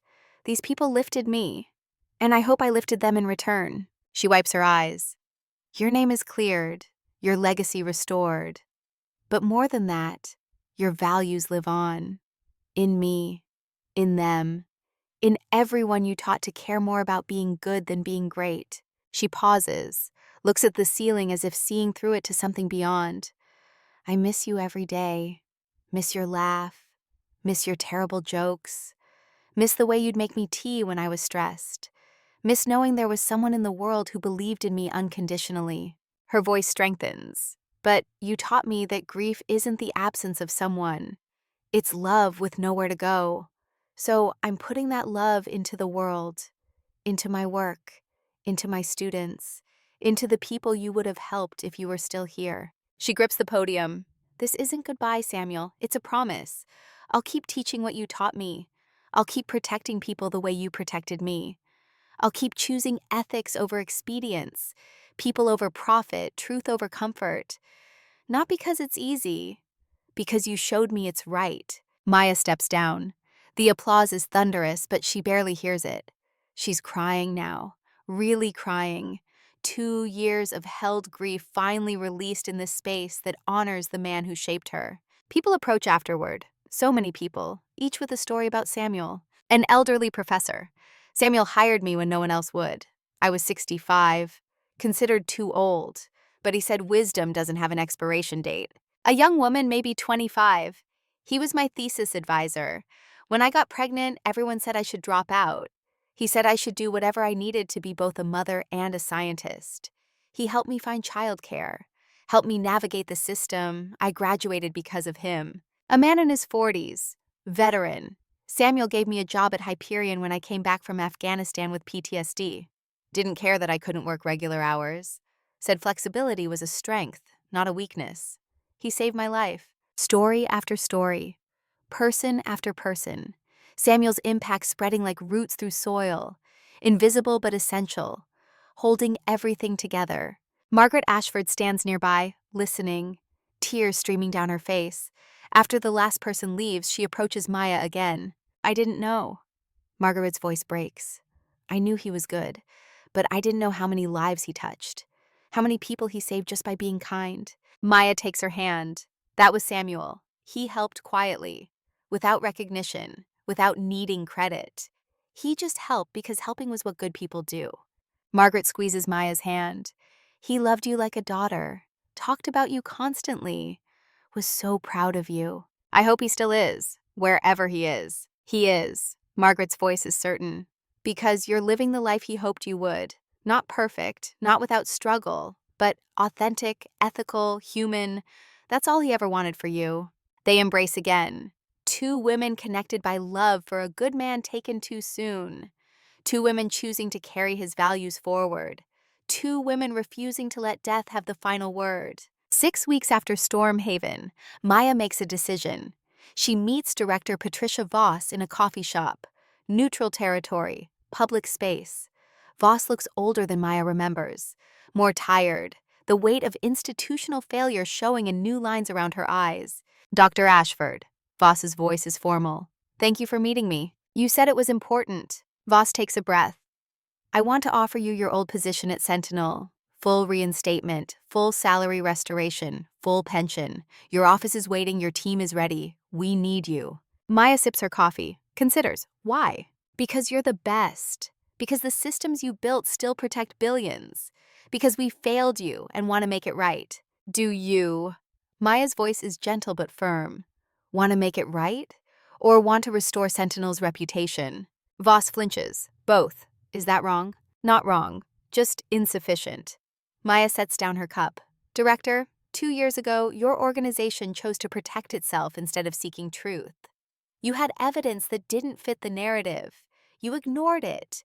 You closed the investigation prematurely. You sacrificed me and Samuel for institutional convenience. Voss's face hardens, then softens. You're right, and I've resigned from Sentinel. My last official act is offering you this position. After that, I'm teaching. Georgetown. Ethics in intelligence. Trying to prevent future Patricia Vosses from making the same mistakes. Maya is surprised. You resigned? Yes, because I finally understood what Samuel tried to teach me years ago, that institutions exist to serve people, not the other way around. That protecting reputation at the cost of truth is just sophisticated cowardice. What will you teach? That every system needs people willing to say no. That following orders isn't virtue if the orders are wrong. That integrity costs something, but losing it costs more. Voss looks at Maya. Will you come back to Sentinel? Help rebuild it into something worthy of Samuel's vision? Maya is quiet for a long time, then speaks. No, I appreciate the offer. Truly. But I'm not Dr. Claire Ashford, genius cryptographer anymore. I'm not Maya Bennett, invisible waitress. I'm someone new, someone built from both of them. And that person doesn't want to go back. Then what does she want? To build something different, something that protects people who can't protect themselves, something that values humanity over expertise, something Samuel would be proud of. Voss nods slowly. Then I wish you luck. And I'm sorry. For everything. They part as something close to friends. Not healed, but honest. And honesty is where healing starts. 3 months after Stormhaven, a small office opens in Brooklyn. The sign reads, Ashford Morrison Security Consulting. Below that, in smaller letters, protection for people who matter. Inside, Maya and Blake set up desks. Cheap furniture, secondhand computers, nothing fancy. But it's theirs, built on truth instead of performance, on service instead of profit. Their first client is a nonprofit, Domestic Violence Survivors Network. They need secure communications, anonymous shelters, protection from abusers with resources. We can't pay much. The director is apologetic. You don't need to, Blake says. This one's free. Maya adds, we'll build you the best system we can.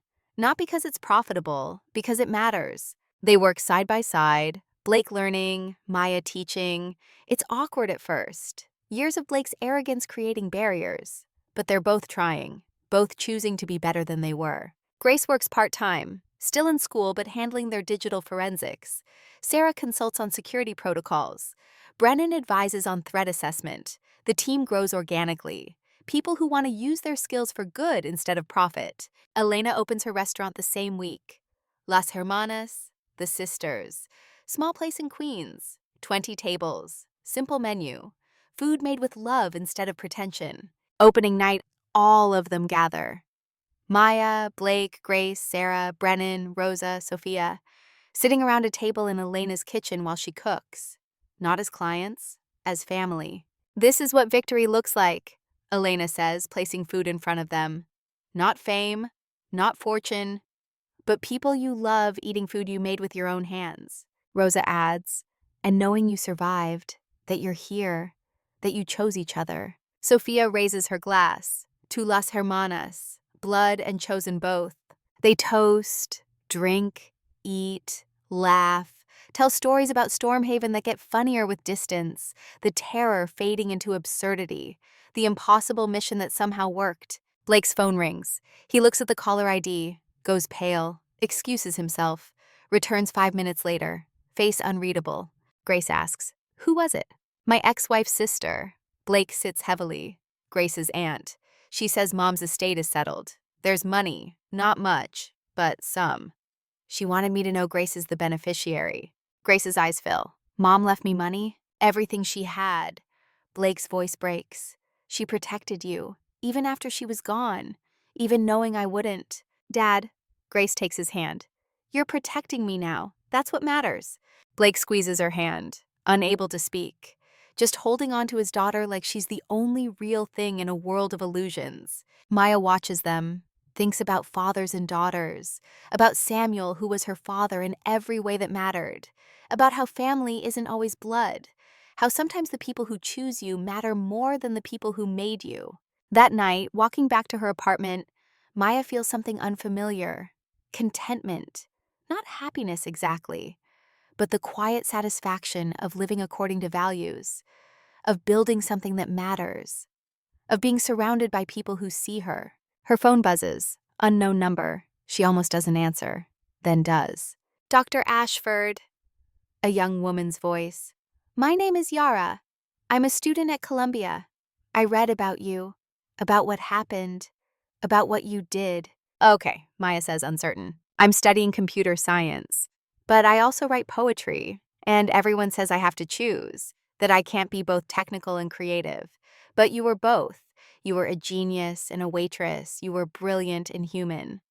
So I wanted to ask, how do you choose? Maya stops walking, stands on a Brooklyn street as evening falls, thinks about the question, about 2 years of hiding, about 30 seconds of courage, about 8 people choosing to stand together. You don't choose, she finally says. You integrate. You let yourself be all the things you are. It's harder than choosing, scarier. but it's the only way to be whole. How do you do that? How do you integrate?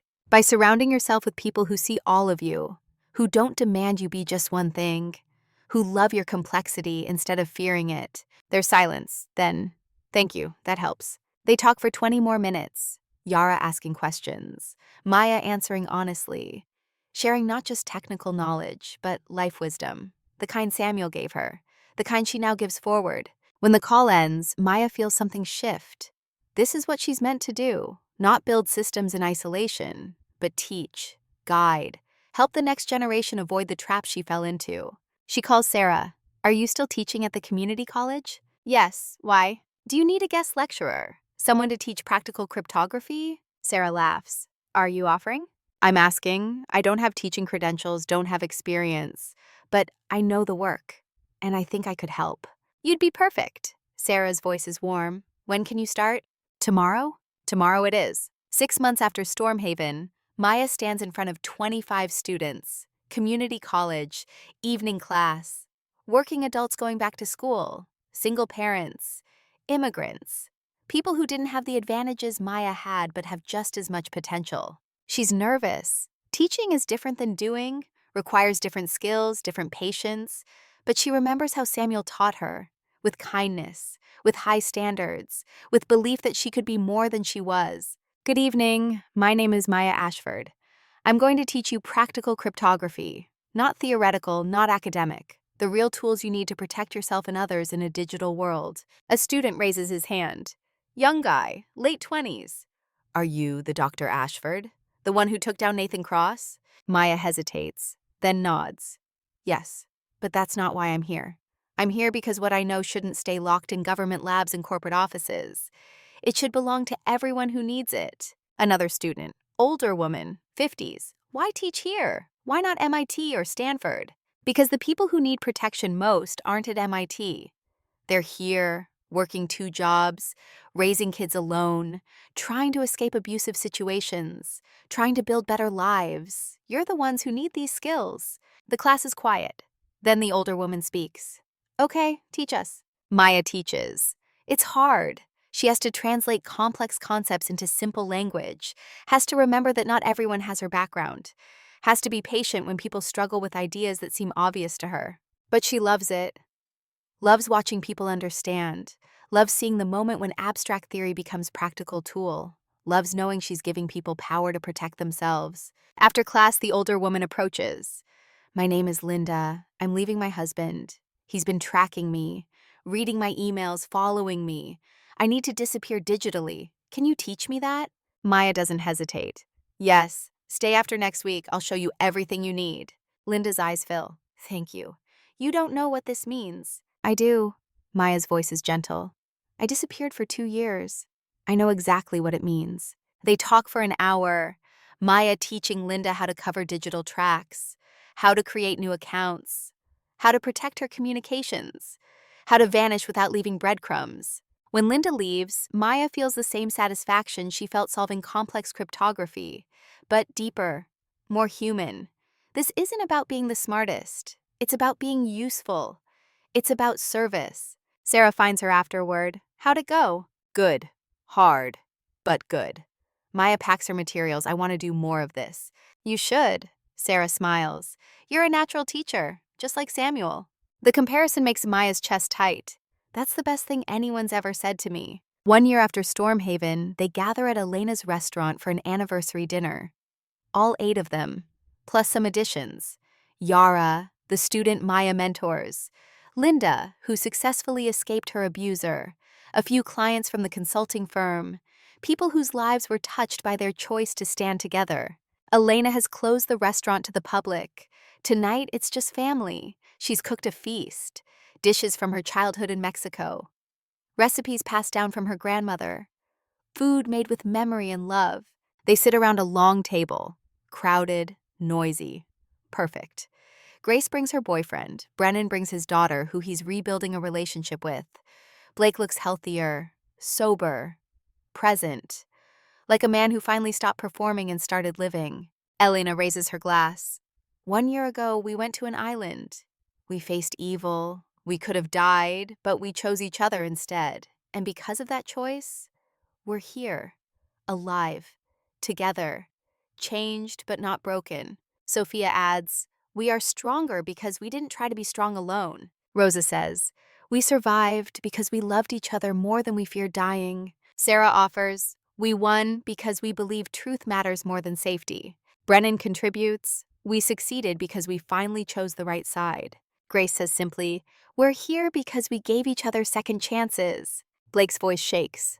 "We're family because we forgave each other's worst mistakes." Maya finishes, "We're whole because we stopped hiding and started being seen." They drink, the glasses clink together. It's not a celebration of perfection. It's a recognition of progress, of choosing to try, of refusing to give up on themselves or each other. Later, Maya steps outside, needs air, needs quiet, needs to process the year behind her, the life she's building, the person she's becoming.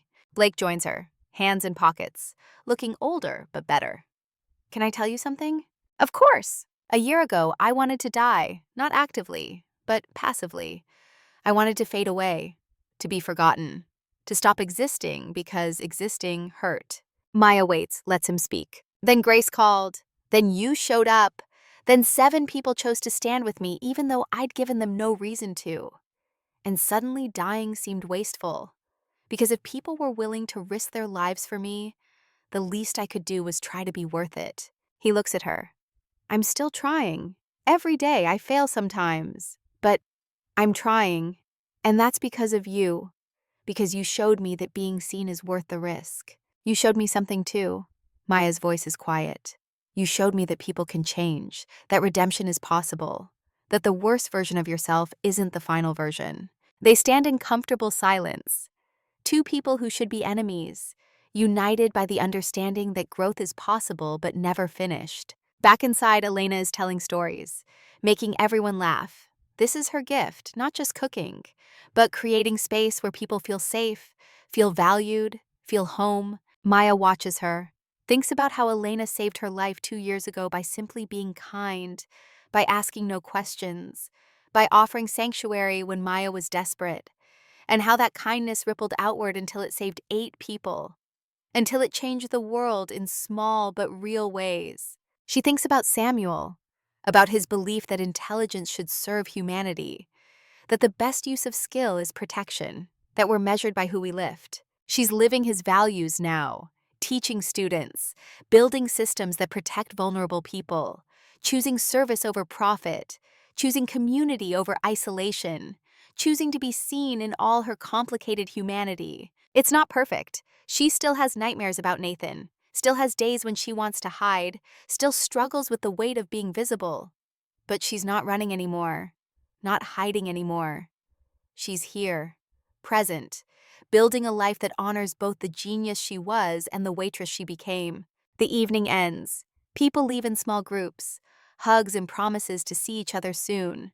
The family dispersing, but not disappearing, connected even when apart. Maya is last to leave. She helps Elena clean up, wash dishes, put away food. The familiar rhythm of kitchen work, something she did for 2 years and doesn't want to forget how to do. "Mia," Elena's voice is soft. "Are you happy?" Maya considers the question. Happy feels too simple. But I'm whole. I'm me. All of me. Not just the smart part, not just the scared part. All of me. That's better than happy. Elena dries a plate.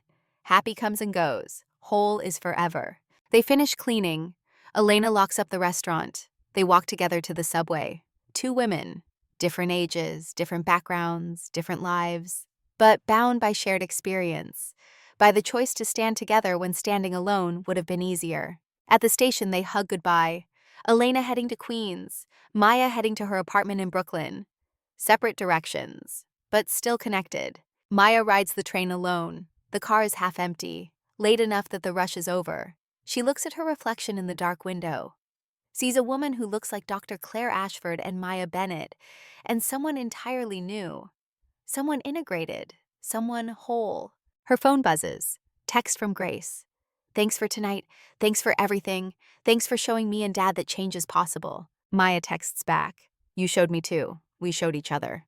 Another text. This one from Yara. Professor Ashford, I got into the internship program.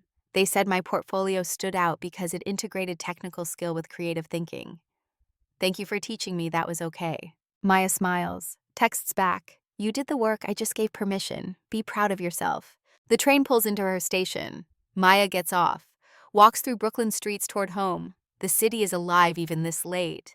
Music from open windows, conversations in multiple languages, the eternal churn of millions of lives intersecting. She thinks about how invisible she was 2 years ago, how she moved through these same streets like a ghost, present but not seen, alive but not living. Now she's visible, known. Dr. Maya Ashford, the woman who solved the impossible puzzle, who took down Nathan Cross, who teaches cryptography to community college students, who runs a security firm that protects people instead of profits. It's terrifying, being seen, being known, being vulnerable to judgment and expectation, and the possibility of failure. But it's also liberating, because hiding was its own prison. Safety through isolation was just slow death, and she'd rather risk being seen than guarantee being alone. Maya reaches her building, climbs 3 flights to her apartment. It's small, but it's hers. Books on shelves, photos on walls, a life built intentionally instead of accidentally, built on choices instead of fear. She makes tea, sits by the window, looks out at the city, thinks about the year behind her, the life ahead, the person she's becoming. She's not done. Not finished, not perfect.